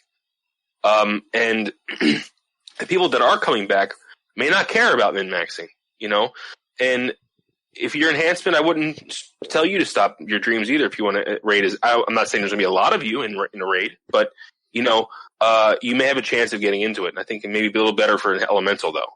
But yeah, I think that you should strive to do what you really want to do. If you want to be an elemental shaman, and you want to raid elemental, and you want to throw lightning bolts at bosses, then you gotta prove yourself a lot more than other classes have to. I think that's something you have to consider. But if you're willing to put in the time and energy, if I was a GM and I saw one putting the time and energy into it, I would definitely consider taking them. So, okay, so you're politely wiping the dog shit from your boots right now. Is that what's happening? Exactly. Yeah. I'm trying to. Exactly. All right. Now, Orcbit, I'll ask you this one, obviously, again, given that you talked about your many years of experience as a resto shaman, and Melderon, I know you've got the experience as well, but we'll start with Orcbit. And Nostalgia Dad, again, asked this listener question. Talk us through your healing rotations in a raid. And I guess I'll extrapolate on that a little bit. We've already gone through the merits of the resto shaman in the game, but really my question is, and this is something that, to educate me being the noob who doesn't know how it works, my impression of the shaman in a raid, being a resto, is chain heal, chain heal, chain heal, I'll chain heal some more and maybe pop off another chain heal. Is there a lot more to it than that? There definitely is. I have two videos that might help people if they are looking into this. One is actually healing, only about healing, not shamans in particular, but I use the shaman as an example. It's about healing efficiency, like mana per heal efficiency, and why you down rank in vanilla and what it brings to the table.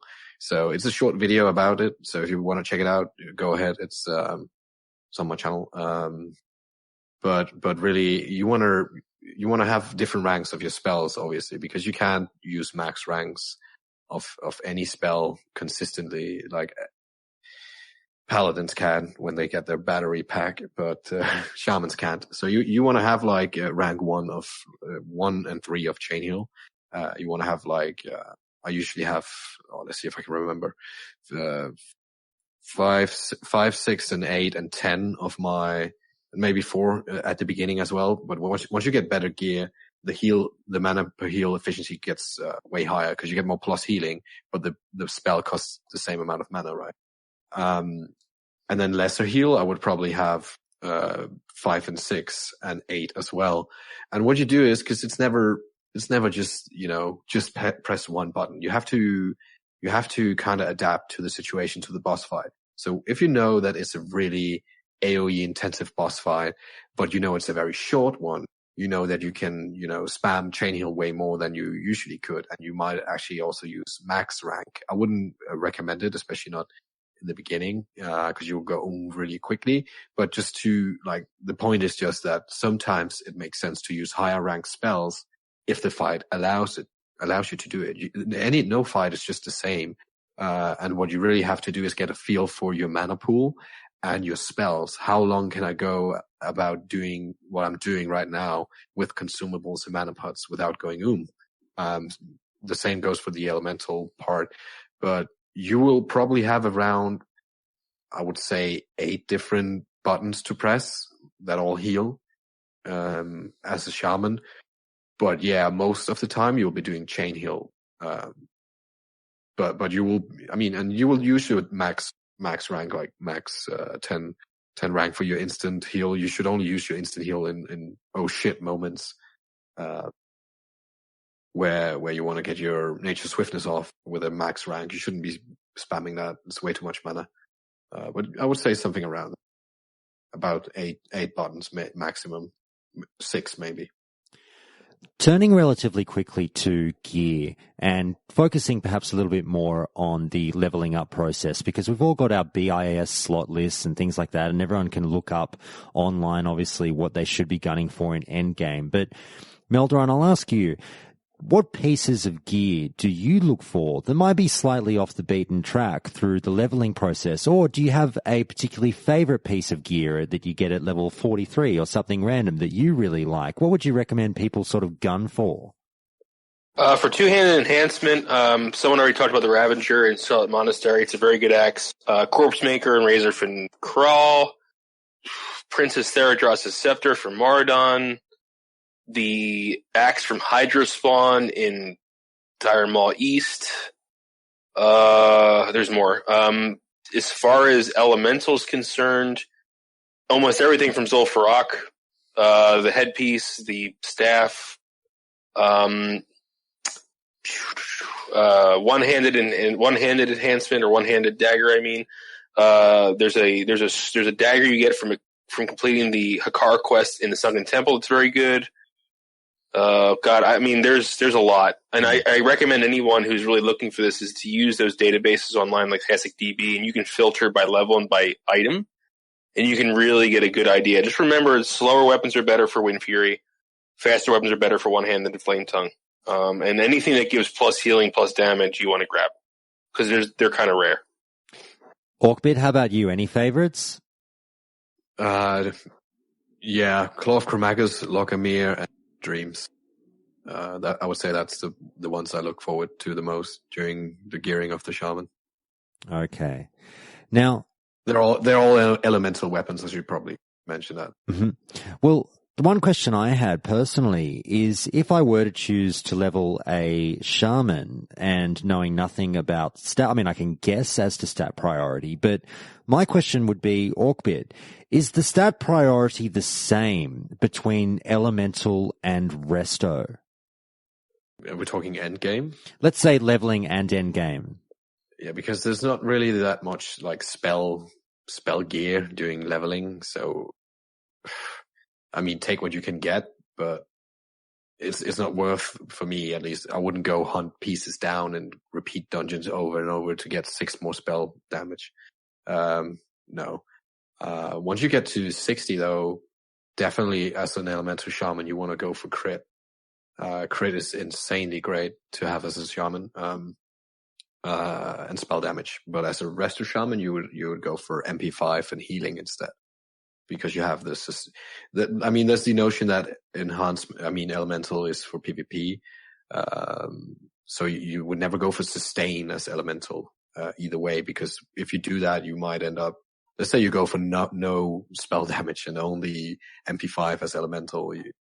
I mean, I don't think it's worth it. You waste so much mana anyway that you're better off, getting, spell damage and crit. And when you get to, patch 1.9, you can actually get spell pen, than getting sustain as an elemental shaman. Just go for the mana pots, demonic runes, and dark runes instead, and mage blood elixir and all that good stuff. While leveling, if you're going to roll an elemental while leveling, you only have to get one set of gear essentially. Before you have to get into MP5 and plus healing plus spell damage. If while leveling, if you get a piece that's plus healing and plus spell damage and has intellect on it, you're going to use it as elemental and you're going to use it as resto. So while leveling, you don't have to worry much about it. But like Orcbit said, as soon as you hit end game, things start to differentiate very, very quickly.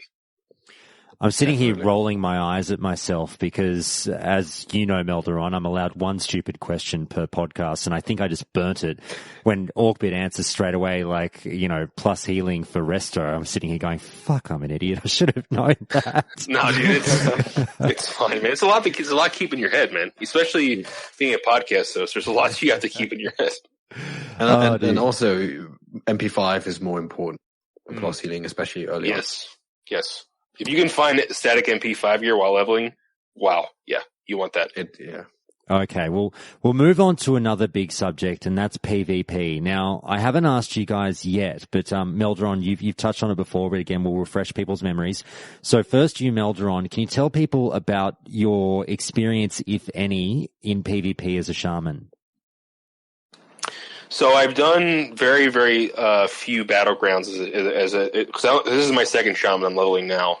So most of the time it's a world PvP. So yes, I do like to gank people as two-handed enhancement with Wind Fury. And I can say it really sucks when you run up to someone and you hit him and then and then you storm strike and nothing happens and no Wind Fury procs and you're just like, shit. But then you have to think about yourself like, okay, I have to be proactive here. I got to throw down these totems for this situation. If I'm fighting a mage, I got to put grounding down when I see he's going to cast something. So you have to shift pretty quickly. But I have to admit that a lot of times when I world PvP, I have Death Camp with me, and having a pocket healer with you and having Wind Fury running around with a two-hander is a lot of fun. So it makes me very lazy. So, but when you're by yourself, remember that if those Wind Furies don't proc, you can still beat someone. You just got to be smart about your totem usage and your spells. All right. Well, we'll get into the details of it. Orcbit, how about you? Any PvP experience in terms of ranking or anything like that? Definitely. I have never ranked to something like 14, though. I never had the time to do like 12 hours consistently 3.5 months in a row. But I have killed my fair share of Alliance scum. And will continue to do so. But I really love PvP. It's one of the main reasons I play WoW. I like raiding, really like raiding, but just the aspect of me getting PvP gear through raiding makes raiding so much more fun for me.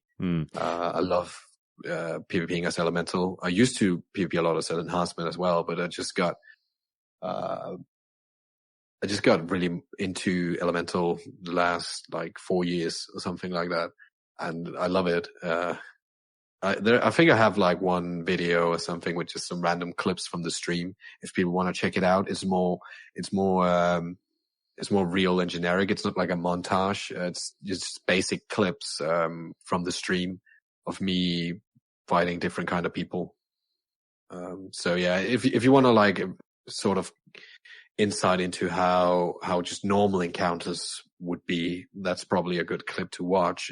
If you want to see like crazy pull-offs or crazy montage stuff, I don't have anything like that recorded though. I would love to do that someday though. No, the crazy pull-offs are on my YouTube channel, but it's not Warcraft related. So let's do this. Demonetized. Yeah, exactly. All right, let's get into PvP. And I'll start with this one from Treasure33333, who says this. 10 out of 10, Shaman is one of the most fun classes for PvP in Classic, with tons of outplay potential, and you aren't really countered by any of the classes. So it's very rare that you feel you couldn't do anything. Sure, maybe the exception is a geared rogue stun locking with cooldown usage, but most classes die against it without hard escapes like bubble or block. That's just how vanilla works. You have and you can do everything. Kiting. You have various sources of slows, AoE slows, not just one. Low cooldown interruption, offensive dispels, dispelling shields, buffs, buff freedoms, I'm stuffing this up. Buffs, freedoms off warriors, grounding totem spells, combos, pom pyros, in general spells, death coils, I'm not sure really what they're going on about. Reaction time, tremoring fears, predict get rogues out of stealth with Stoneclaw totem or magma, frost shock kiting warriors in dead zones, flame tongue totem flame tongue totem blind. The rogue can't re-stealth and re-otem because the totem is hitting him. Off-healing to save the day, self-healing, fake casting, insane burst, survivability, poison dispel, blah, blah, blah, blah, blah. You got it all. You can 1v3, you can do flag runs in Warsong Gulch, you can tank or kite mini-bosses in AV, water running mobility in AB, you one-shot undergeared noobs, sometimes you one-shot geared good players of certain classes, which makes them question their life. So, Orcbit. Let's start with you. Tell me, is Shaman the most fun PvP class in the game? For me, it is, obviously. I think so. It might not be for you, the listener. Really depends. Because the Shaman class, and we touched a bit upon this throughout the evening, but because it's a class that can do so much, it also means there are so many aspects where you lag behind. And this is a huge turnoff to some people. But it's hard to say. It depends on the player, really. It depends on how good you are as a player. It depends on what kind of strengths you have. Are you good at, calculating how to maneuver in order to outplay this player? Or are you just really fast with your reactions or whatever it can be? It's gonna have an impact on your playstyle as a shaman, and it's going to go either one or the other way. If you like a class with a lot of versatility and you can have these hell yeah moments, but you can also have these fuck this shit moments. I think it's a great class because it's never really dull. I played a warrior as well where if you're not really skilled, a warrior for most people is basically charge, hamstring, mortal strike, and let's see what happens, right? Of course, more skilled players would put in some engineering crap and probably do some crazy shit I don't even know. But some people really think that the most simplistic form of killing your opponent is the most fun form. That's why Wind Fury is, so fondly looked upon by so many people. But I like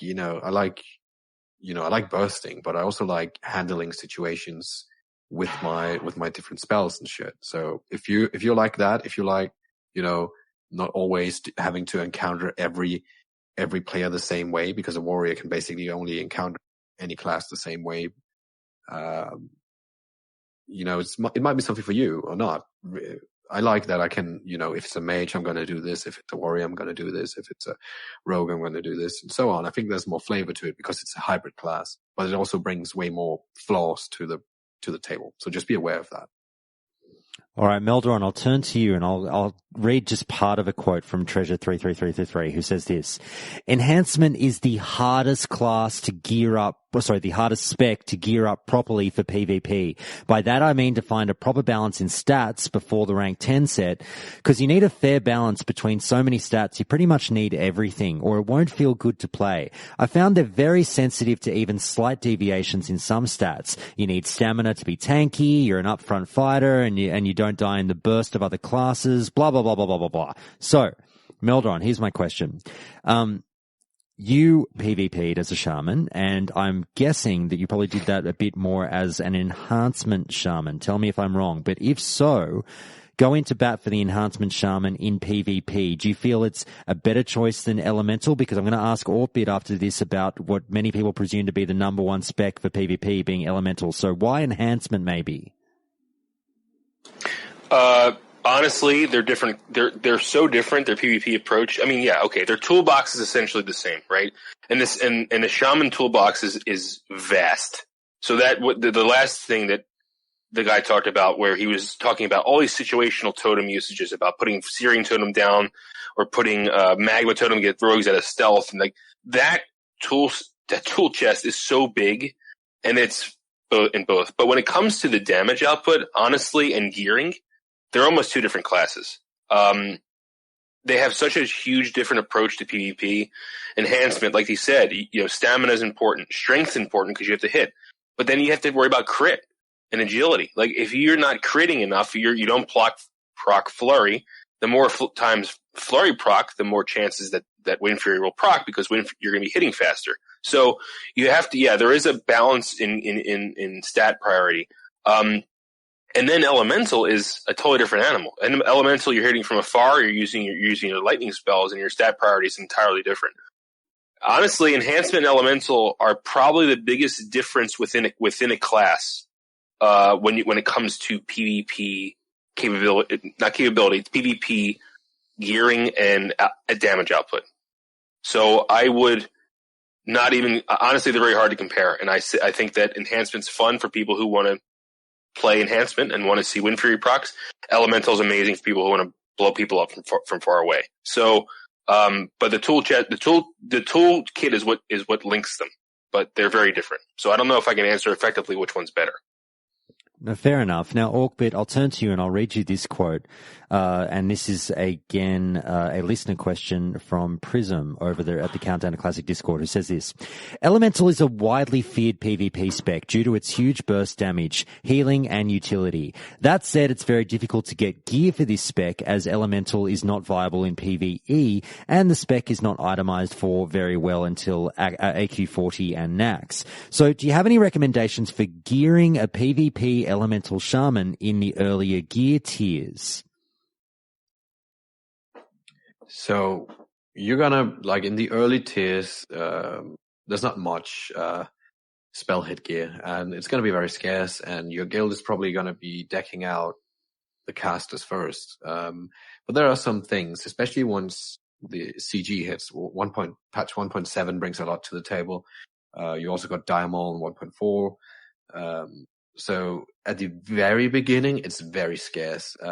You're better off in the blues you can find with spell hit, because the guild is not going to give you spell damage. Sorry, the guild is not going to give you all the gear in the early stages. But once you get a bit further in, and you get stuff like the dagger from whatever the poison, the snake boss in CG, I can't remember the name all of a sudden. Stuff like that, fairly common drops. You start to see those, and you get Diamol. I mean, some of this is going to be cloth at the beginning. Even if, some of the best gear you can get for raiding, like even in Blackwing Lair, the head from Nefarian, the actual helm, the headpiece, I can't remember the name, is insane for shamans. It has 2% crit on it, 1% hit, and a shit ton of spell damage. But it's cloth, right? So the gear you're going to be going for is going to be sold out by so many other classes. So prepare for that.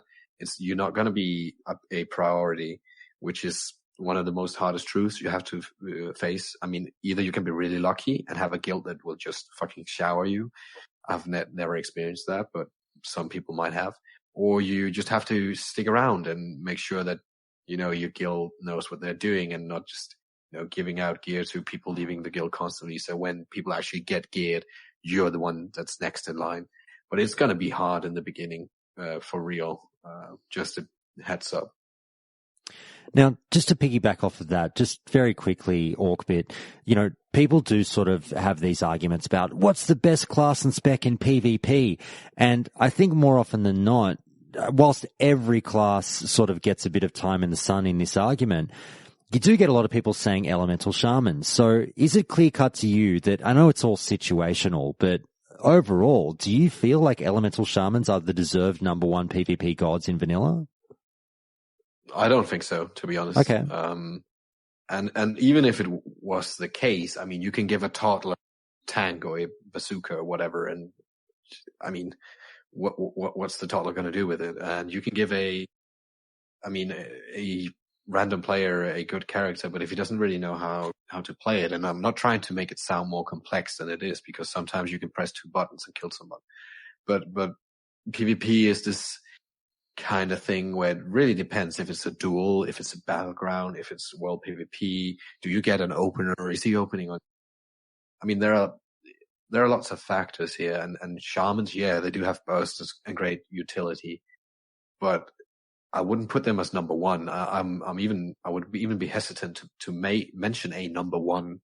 The general consensus is probably that rogues are the best ones in vanilla, and it's probably true. If you took 2 really skilled people and put one on a rogue and one on a shaman, if they were equally skilled, the rogue will probably win, but there's also cases where the shaman will shit on the rogue, depending on the player, the situation. If you're an orc, you have high stun resistance, so he might even open on you, but not even get the stun.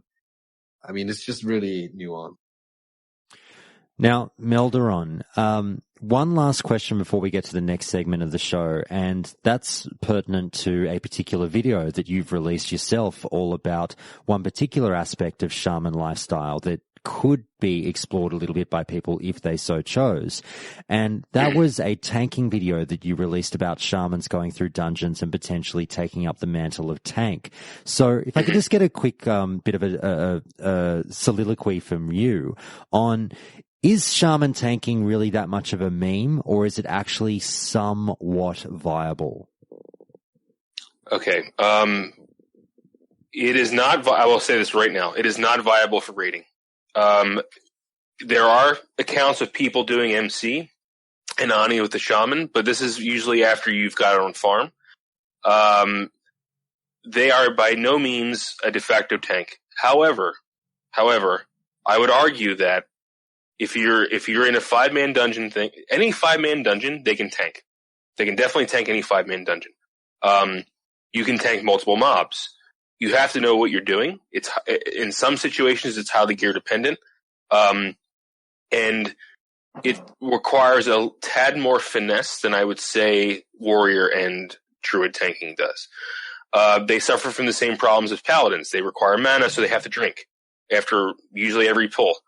It's a slower going thing. However, when it comes to their ability to tank mobs and keep aggro, it's very, very easy to do. It only requires really 2 things. And that comes in the form of Rock Biter Weapon, and Earth Shock. And you can. I've tanked a lot of outdoor content, a lot of elite content, outdoor areas. I've tanked a few dungeons. Again, if your party is up for it, your healer's up for it, and they know that they have to, you tell someone ahead of time that this is what we're going to do, it actually works out pretty well. It's surprising, and Def Camp will actually tell you if you get him on at some point. He'll actually tell you that he's surprised how well Shamans can actually tank in situations, again, in dungeon situations and outdoor elite areas, not in raids. And we can get into the nitty gritty, but they are not as crappy as people would think. They're definitely not the best tank in the game, nowhere near it. I'd say they're somewhere around Paladins, and Paladins are below both Warriors and Druids. So they're somewhere around that area, but we can get into why that is. Okay. Anything to add to that, Orcbit? Pretty much the same experience as Melderon has. You can do this, but not in like high end. If it's 40 man, any kind of 40 man, it wouldn't work. I've tried it, not personally, but I've had a shaman tank in CG once. We did a 20 shaman run. It was kind of fun. Almost cleared the whole thing. But yeah, it's definitely not as crappy as people make it sound. But it again is a hybrid class, and in order for you to, you're not even going to be on par, but to contest, you have to put in the extra amount of work. And I'm sure Melderon will vouch for this, that it's not just like putting on a shield and you can tank. Melderon, I lied to you. I said that was the last question, but I've got one more. Now, you mentioned your brother Def Camp in your answer just then. And my final question before we move into anger management is this one. Say something we don't know about Def Camp now that he's not here to defend himself. Oh, man. Let me think about that. He's a clicker. Oh, he has a really, no, he's not a clicker. He has this really weird thing against farts. So it's really funny. So if you we were talking about farts earlier, Wind Fury, right? Yeah. Like most guys, you'll be around your guy friends, you'll fart and everyone laughs, right? Yep. Def Camp does not find it funny at all. He does not like farts. So that's really funny. And the Wind Fury thing actually brought that up. That's why I was thinking about it. So if you ever want to get on Def Camp's bad side, just fart in front of him. He doesn't like that. Fantastic. I can see the look on his face now. Like if you dropped one, you think you're pretty funny, don't you? Yeah. All right. Well, look, guys, with all that done, let's get into the fun stuff because now it's time for anger management.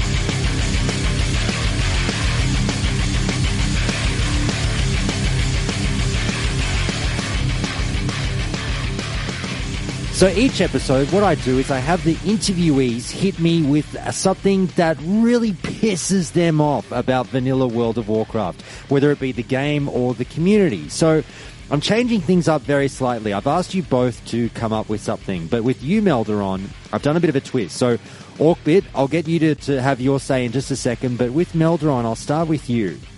And I'm actually tweaking this one in terms of I'm having the input here. And I wanted to get your response because I found something online. I'm going to throw you a bit of an alley-oop on this anger management. I found a post in reply to your video on shaman tanking that we were just talking about, which a lot of people enjoyed. But, as we know, you can't please everyone. Now, I love you and Def Camp like sons, so I'm not doing this out of hate, but as a chance for you to angrily retort. I've left the names out, but I was hoping to just boil your blood a little bit with this one. I'm going to read you this quote and then get your response. So the quote goes as follows. This is some private server tank running around doing undertuned 5-man content with overgeared characters in party. I could tank the same content with the same group using a Shadow Priest if I dumped 200 gold on mana potions. You also put some pretty blatant misinformation in your video. Shamans do not have higher DPS than Protection Warriors. Our guild's main tank wears 4 pieces of mitigation gear for the set bonus, and the rest is TPS gear, meaning it has primarily DPS stats. And I am 100% certain that no shaman can compete for DPS or TPS. And not having a taunt is bad enough that it should tell you not to play a shaman as a tank. Now, here's your chance to reply. Go for it, Melderon. What would you say to that? So yeah, I originally thought you were talking about another video, Josh. I thought you were talking about another tanky video I made a couple years ago. That is complete dog shit. But this one, I put a lot of time into this one, and I have to say that you can't please everyone. Everyone's a critic, right? So I'd love to see him tank Ubers or not Ubers, Strat with a Shadow Priest. That would make my day. Anyway, but yes, they don't have a taunt, neither do Paladins. So we shouldn't tank with Paladins then either, right? So and then also if you actually and the caveat is similar geared Prot Paladins, not a Prot Paladin in T3 max gear. Yeah, of course the Shaman's not going to out DPS him. But if you take similarly geared tanks, Shamans have an incredible opening threat potential using and damage potential using Chain Lightning and all their shocks in rank 7 Earth Shock. So I actually like to see a counter argument. So if these people who have these issues with videos that we make, all of us here, we make content, provide us with additional information, provide us with a rebuttal instead of just something anecdotal. So that's my call to people is if you want to, question what we say and not put any time and effort into it, then produce another video, prove us wrong. Word. Very, very good, very good. Now, for anyone listening at home who thinks I wasn't ambushing Melderon or anything there, I got his okay to do something a bit cheeky there, and he was up for it. So I thank you, Melderon, for being a bit of a good sport. Now, Orcbit, we'll turn to you.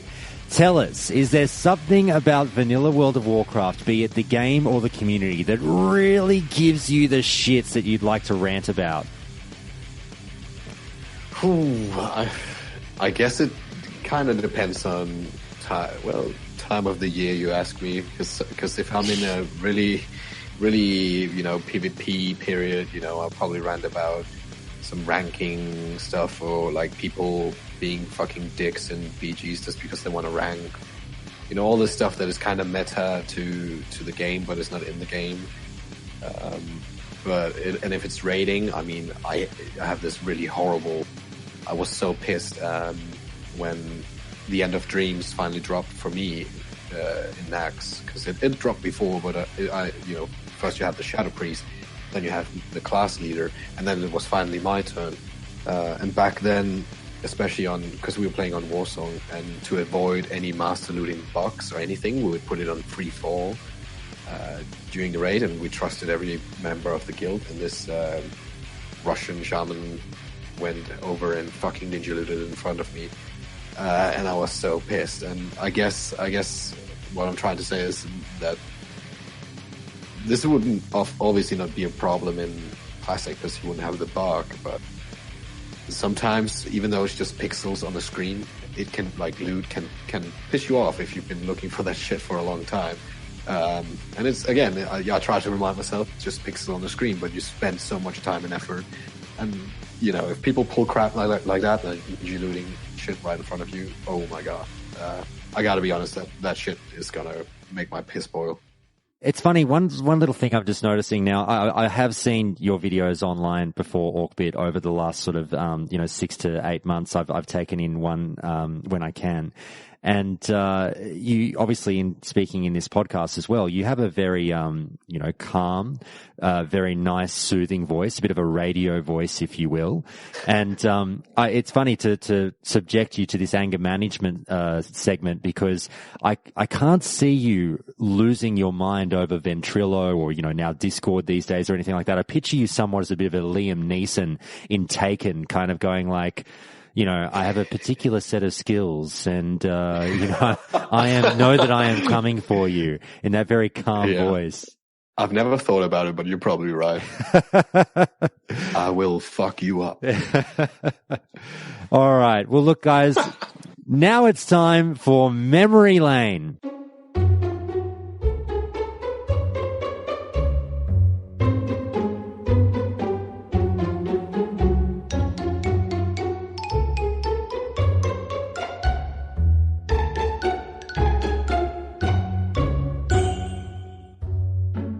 Each interview, I ask the interviewees to hit me with some of their fondest or funniest memories from their days in vanilla, or perhaps on a private server. So, Melderon, let's start with you. Have you got another story for us for Memory Lane?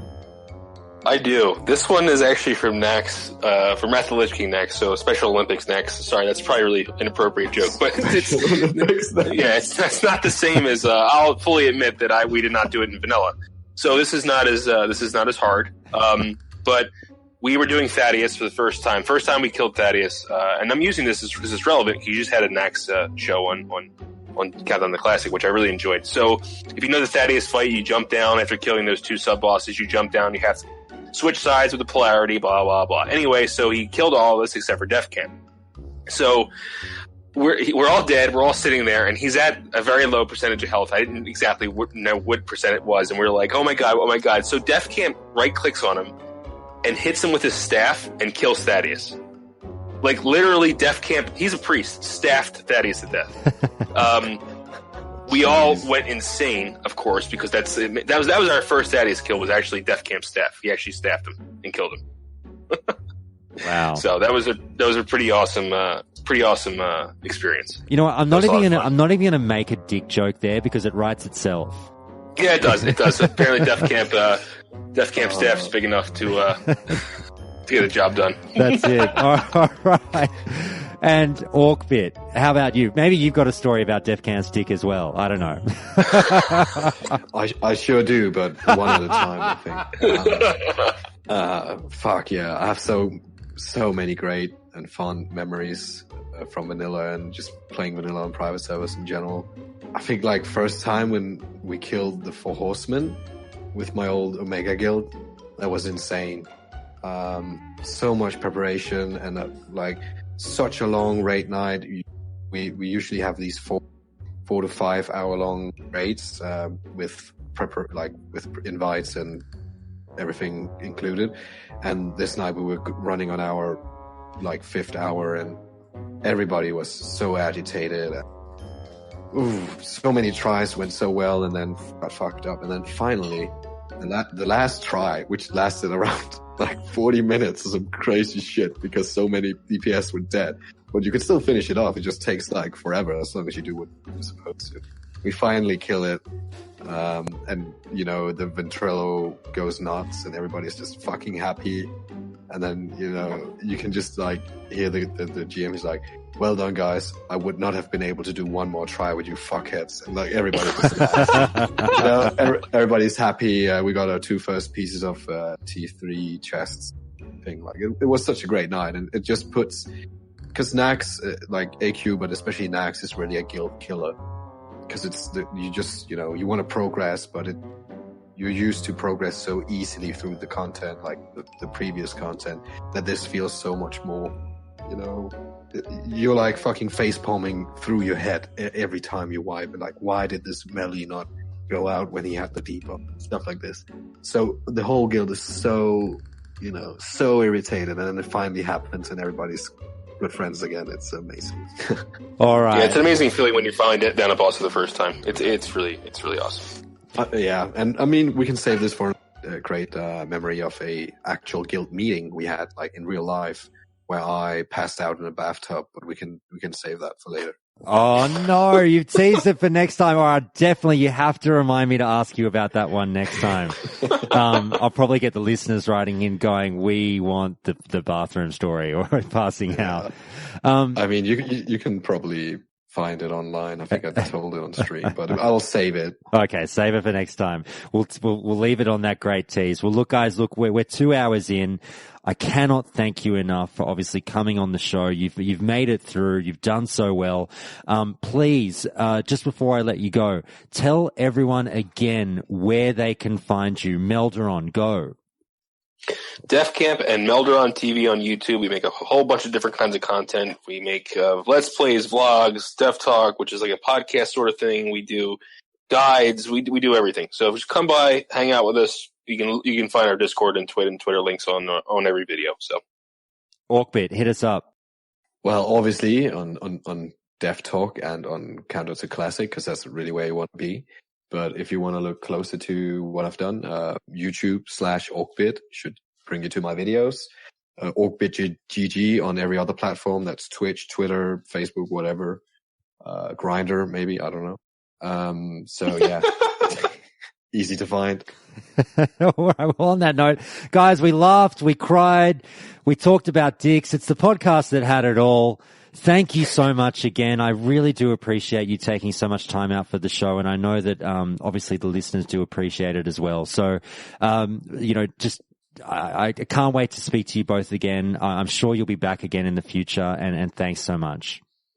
Thanks for having me, Josh. Yeah, thank you so much for having me on the show. It was a true pleasure talking to you too. And that's everything from that amazing call with Melderon and Orcbit. And thank you so much again to them for taking so much time out for Countdown to Classic. It was an absolute blast chatting to the guys, as you probably heard, to the point that I'll have to get them back again for sure sometime later down the track. And we'll have to get Def Camp involved as well, if he's not too busy swinging that staff of his around. Now, recently, many of you heard my interview with John Staats, former vanilla developer and author of the upcoming WoW Diary, which you can still find over at Kickstarter. And that Kickstarter campaign absolutely blew up once it launched. So I wanted to check in with John just about his thoughts and feelings on the success of the book thus far. So let's get into it with today's Calling Countdown.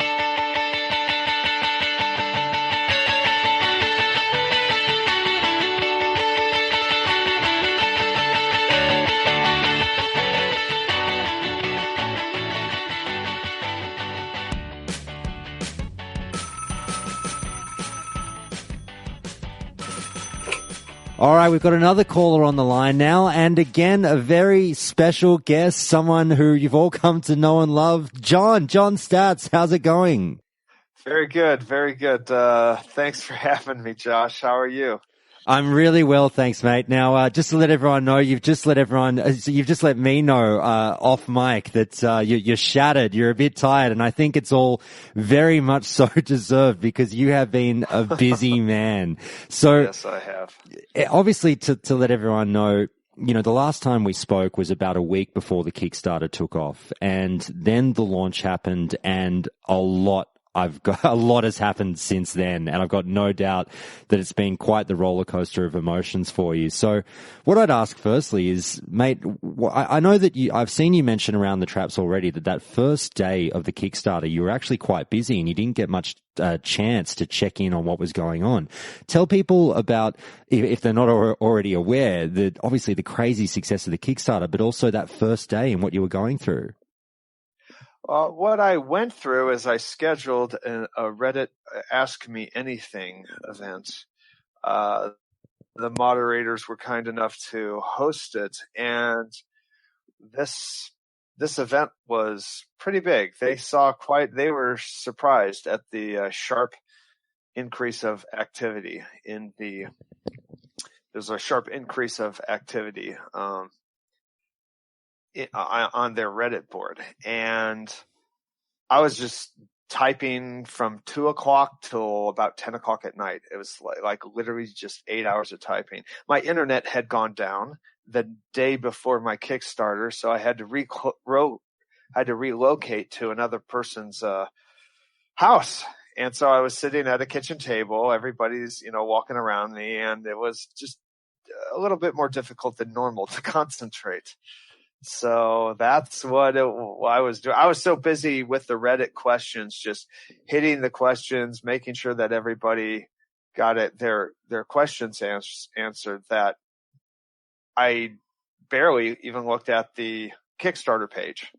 Were you tempted to at all? Because, I must imagine it would be in the back of your mind going, oh, God, I wonder what's going on with the pledges. Judging by the response in the Reddit forums, I was just so overjoyed that it wasn't a bunch of trolls. I was really, when they announced it, it was, oh boy, here comes the hype. Who the hell is he? Not Metzen, moving on, very, very negative comments. And I was expecting to just be walking into a lion's den. And the moderator said that out of the hundreds and hundreds of posts, that there's only one comment they even removed. So it was quite a warm welcome, and I was very happy to be in friendly waters. That's great to hear. And look, if people aren't aware, that that first 24 hours was absolutely insane. I mean, even just the first few minutes, I think you reached your $10,000 goal within the first 8 minutes or so. And then, it's just went from there, 100,000, 200,000. And I think it was within the first couple of days that you did hit 200,000. Now we're around the 300,000 mark. And I think there's about 2 weeks left in the cycle of the Kickstarter. Is that right? That is correct. We have, as of 11 days, exactly 11 days. So it could not come any sooner. I am so tired. I just got off the phone with YouTube ads. I've been oh my God, just little glitches. Like the YouTube guys that they set me up with weren't targeting ads. I have this 30-second spot to play off of, the YouTube shows. And I wanted to just reach that audience so badly because it's just such a core audience that I believe. And it was very hard getting a hold of any of the hosts of those shows. So I went the ad route, and oh my gosh, the help kind of gave me RPG players and hardcore gamers, and I had 0 impressions for 2 days. 0 views, 0 impressions. And I'm calling them, they're telling me, give it time. And I said, well, is there just a way to target these shows specifically? And this is like the nuts and bolts of the situation. But I'm like, I just want to target the shows. And as soon as I targeted the shows, like 5 minutes ago, I've got 200 views and 200 impressions. So, that is what it's like to run a Kickstarter. It's just, I don't think I haven't done a single update on my own webpage. I've done so many things just from morning till midnight that it's tough. It's rough. I can only imagine. And I can hear it in your voice that just the toll that it's likely taking on you, but you're doing so well. You're doing so well. And I can, obviously the hard work that you put in is reaping a benefit at the end of the day, because you've been doing these amazing updates. Obviously, I've been receiving the emails. I'd happily, as many people did, bought my copy of the book and have been receiving all these great Kickstarter updates from you. Thank you. No, my pleasure. Believe me, trust me. I've read part of the thing. So I'm one of the few people who actually knows what I'm getting. So I believe in the product, but I think you've been so dedicated in providing updates through, and great funny updates through Kickstarter, that pledges often don't get with other projects. And the more interesting part that you put factually in those updates is you keep us posted on your rise through the ranks of the slot that you're sort of reaching for every time in terms of the best non-fiction book that's basically gone up on Kickstarter, and you've gone through it 8, 7, 6, 5, 4. So tell us a bit about that. Has that been a surprise? Well, apparently my book in the first week, almost in the first few days, maybe in the first few days, it was the #1 book on Kickstarter for the year.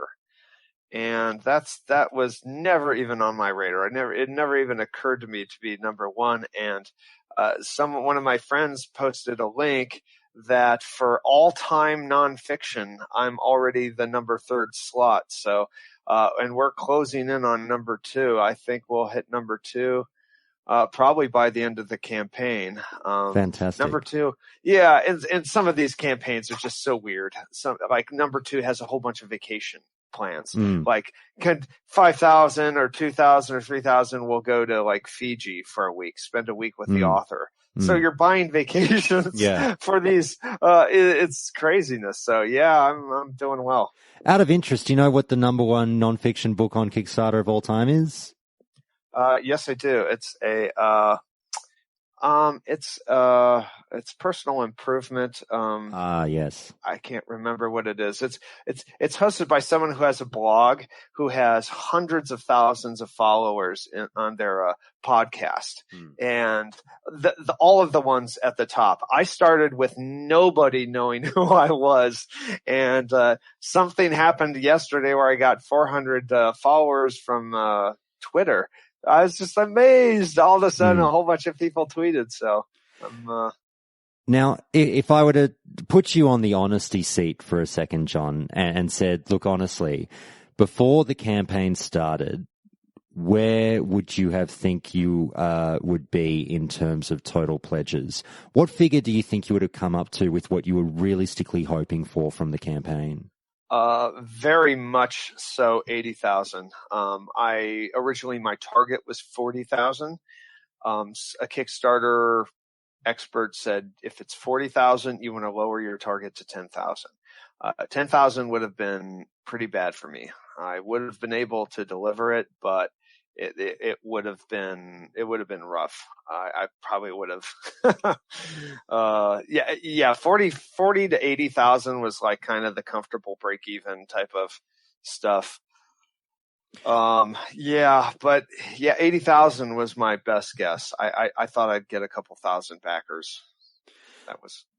So seeing the figure go to where it is now, and as we say, we're still 11 days out from the end and we're sitting at $300,000 with, I'm sure, more to come. I mean, what's the feeling been like in terms of that figure where it is now? Do you get friends and family contacting you going, holy shit, this is insane? Are you sort of, besides yourself, thinking that would never happen? Or are you sort of obviously hoping for more, but just happy with where it's at? No, not really. I mean, this Kickstarter is the result of 6 years worth of work, 4 years of actually writing these updates and 2 full dedicated years of rewriting the book over and over and over and over. So it's an enormous amount of work. I will never, ever want to release another nonfiction book again.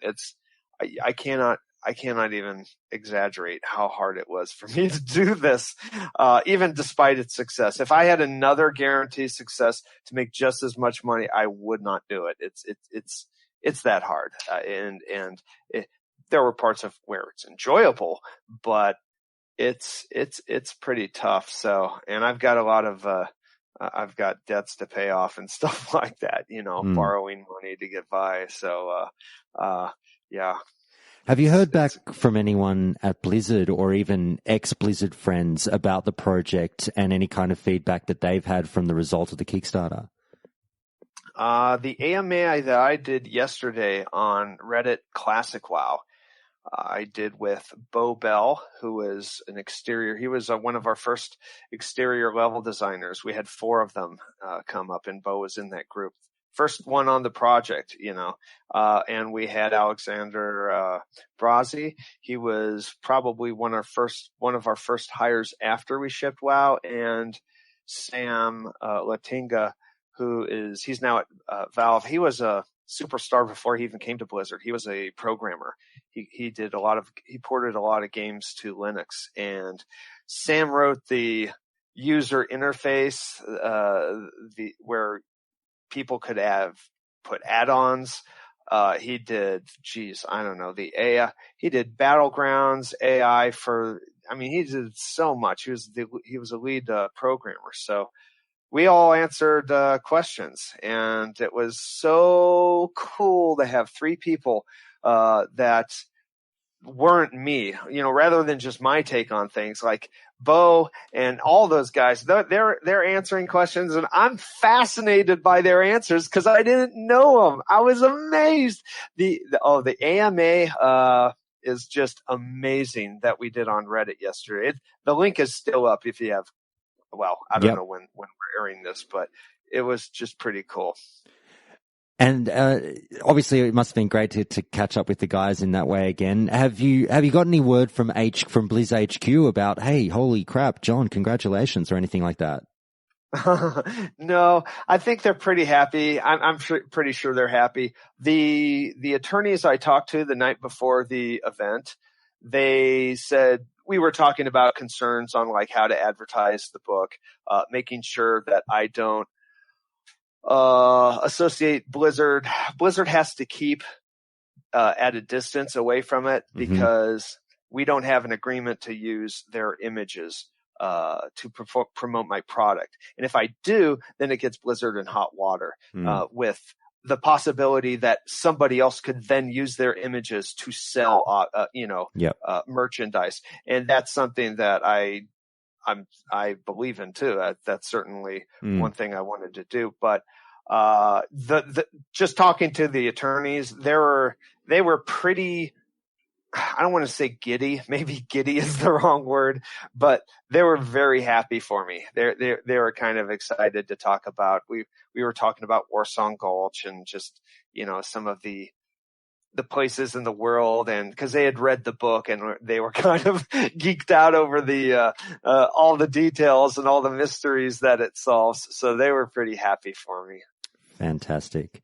Now, just to let people know, in terms of the Kickstarter money and where it's at the moment, now I've seen some people sort of ask the question, is this it? Is this it for John as an author in terms of, is it this book and then one and done right off into the sunset? But it's very much so the case that this is not simply just a funding for the WoW Diary, isn't that right? It's actually for your publishing company, or, for you to go off and write more material, but just obviously not in the non-fiction area. So what can you tell people about plans for when it's ready?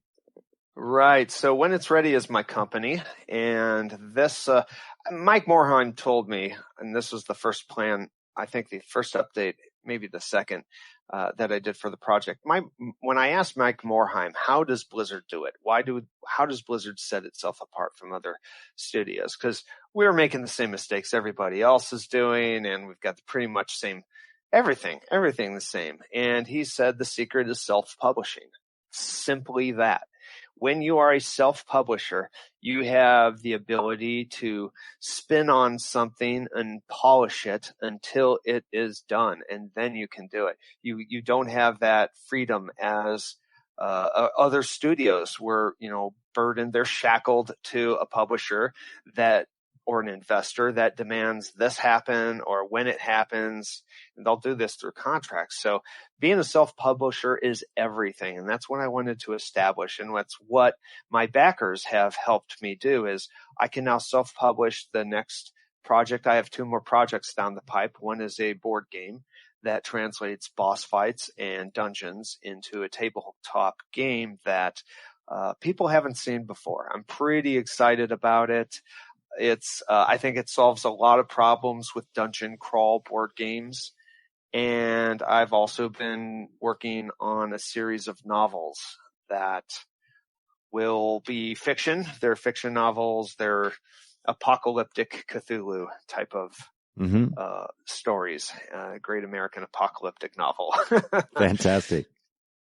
Well, John, let me just say, obviously, huge congratulations on everything that's happened. I'm sure it was not only beyond your wildest dreams in terms of where the Kickstarter has gone, but I'm sure it's taken a lot of people by surprise and made them sit up and take notice and perhaps even send a pledge along of their own, given how many people have jumped on board. I know about 8,000 people, 8,000 unique listeners tuned into the Countdown to Classic episode where you and I had a chat, which was really touching to see. Nice. And I hope a number of them jumped on board. And for those listening who haven't jumped on board yet, I can't recommend it enough. Please do go and check out John over at Kickstarter, the WoW Diary. It is a great book, and it is not expensive to get involved and get your copy. So please do head over there. John, you mentioned, I just want to send another thank you out to you personally, because you obviously mentioned the names, Alexander, Bo, and Sam that you did the AMA with over at Classic WoW Reddit. I've been in touch with already Alexander and Sam, who have already expressed to me a keenness to come on and talk to me as well, just as you did. Oh, very good. I've got no doubt that, being able to say to them, look, it's all good. I'm not a weirdo. John came on the show and he was okay with me. That probably made them feel a little bit more at ease. So thank you for basically getting me the foot in the door. I'm glad. I've been in touch with a lot of the developers, mostly picking their brains, getting details and stuff like that. They've been overwhelmingly supportive. It's everyone's so busy. I would have solicited more, but the Reddit moderators said, okay, 3 is good. 3 is good. We don't want to, because they have to do actually a fair deal of preparation and due diligence to make sure that these guys are who they say they are. And so I'm glad I could send more people to you. I hope this book actually actually inspires other people to write books about, I mean, all the big games. I mean, there should be a Grand Theft Auto diary, you know, there should be, you know, how the next game, I think it's more interesting to do it about the original rather than just the expansions. But yeah, but I'm glad to send people your way. Thank you so much. Look, I couldn't agree with you more. I hope it does start a bit of a renaissance in terms of video game writing, because I know I'm one of the people of many who would absolutely eat all that stuff up. Well, look, John, I promised you I wouldn't take up as much of your time as we did last time. We'll keep it relatively snappy. Big congrats, and I'll speak to you in the future, and best of luck with everything. Thank you very much. And if anybody's interested, I have a cleaner URL to send people to rather than just fumbling about on Kickstarter. If you just go to thewowdiary.com, it'll forward you right to my Kickstarter page. So there's nothing simpler than that. Thank you very much for having me, Josh. No worries. Thanks, John. That's about it for the day. Stay tuned to Countdown to Classic later in the week for a hopeful episode involving a whole bunch of shorter listener calls that I've been sitting on for a while now, as well as a bunch of memory lane submissions which have been adding up as more and more of you send through amazing listener stories for the show, which I couldn't be more grateful for. However, just before I let you go, I just want to shout out to some of my more dedicated patrons, and they are Flozy B, Palfurus, Permadrunk, Rarebit, Romani, The Anton, Wilson Ma, and Velarco. Thank you so much for your phenomenal support of the show. Countdown to Classic would not be the same without your support. And also a big thank you to supporters Bossman764, Hurlbert, Good Kisser, Myrtlebanks, Purgatos81, and Zudamos as always. Well, that's it from me for the day, everyone. I hope to get back to you in a few days if all goes smoothly with packing up the house. So for now, signing off from Down Under, have a great Monday, everyone.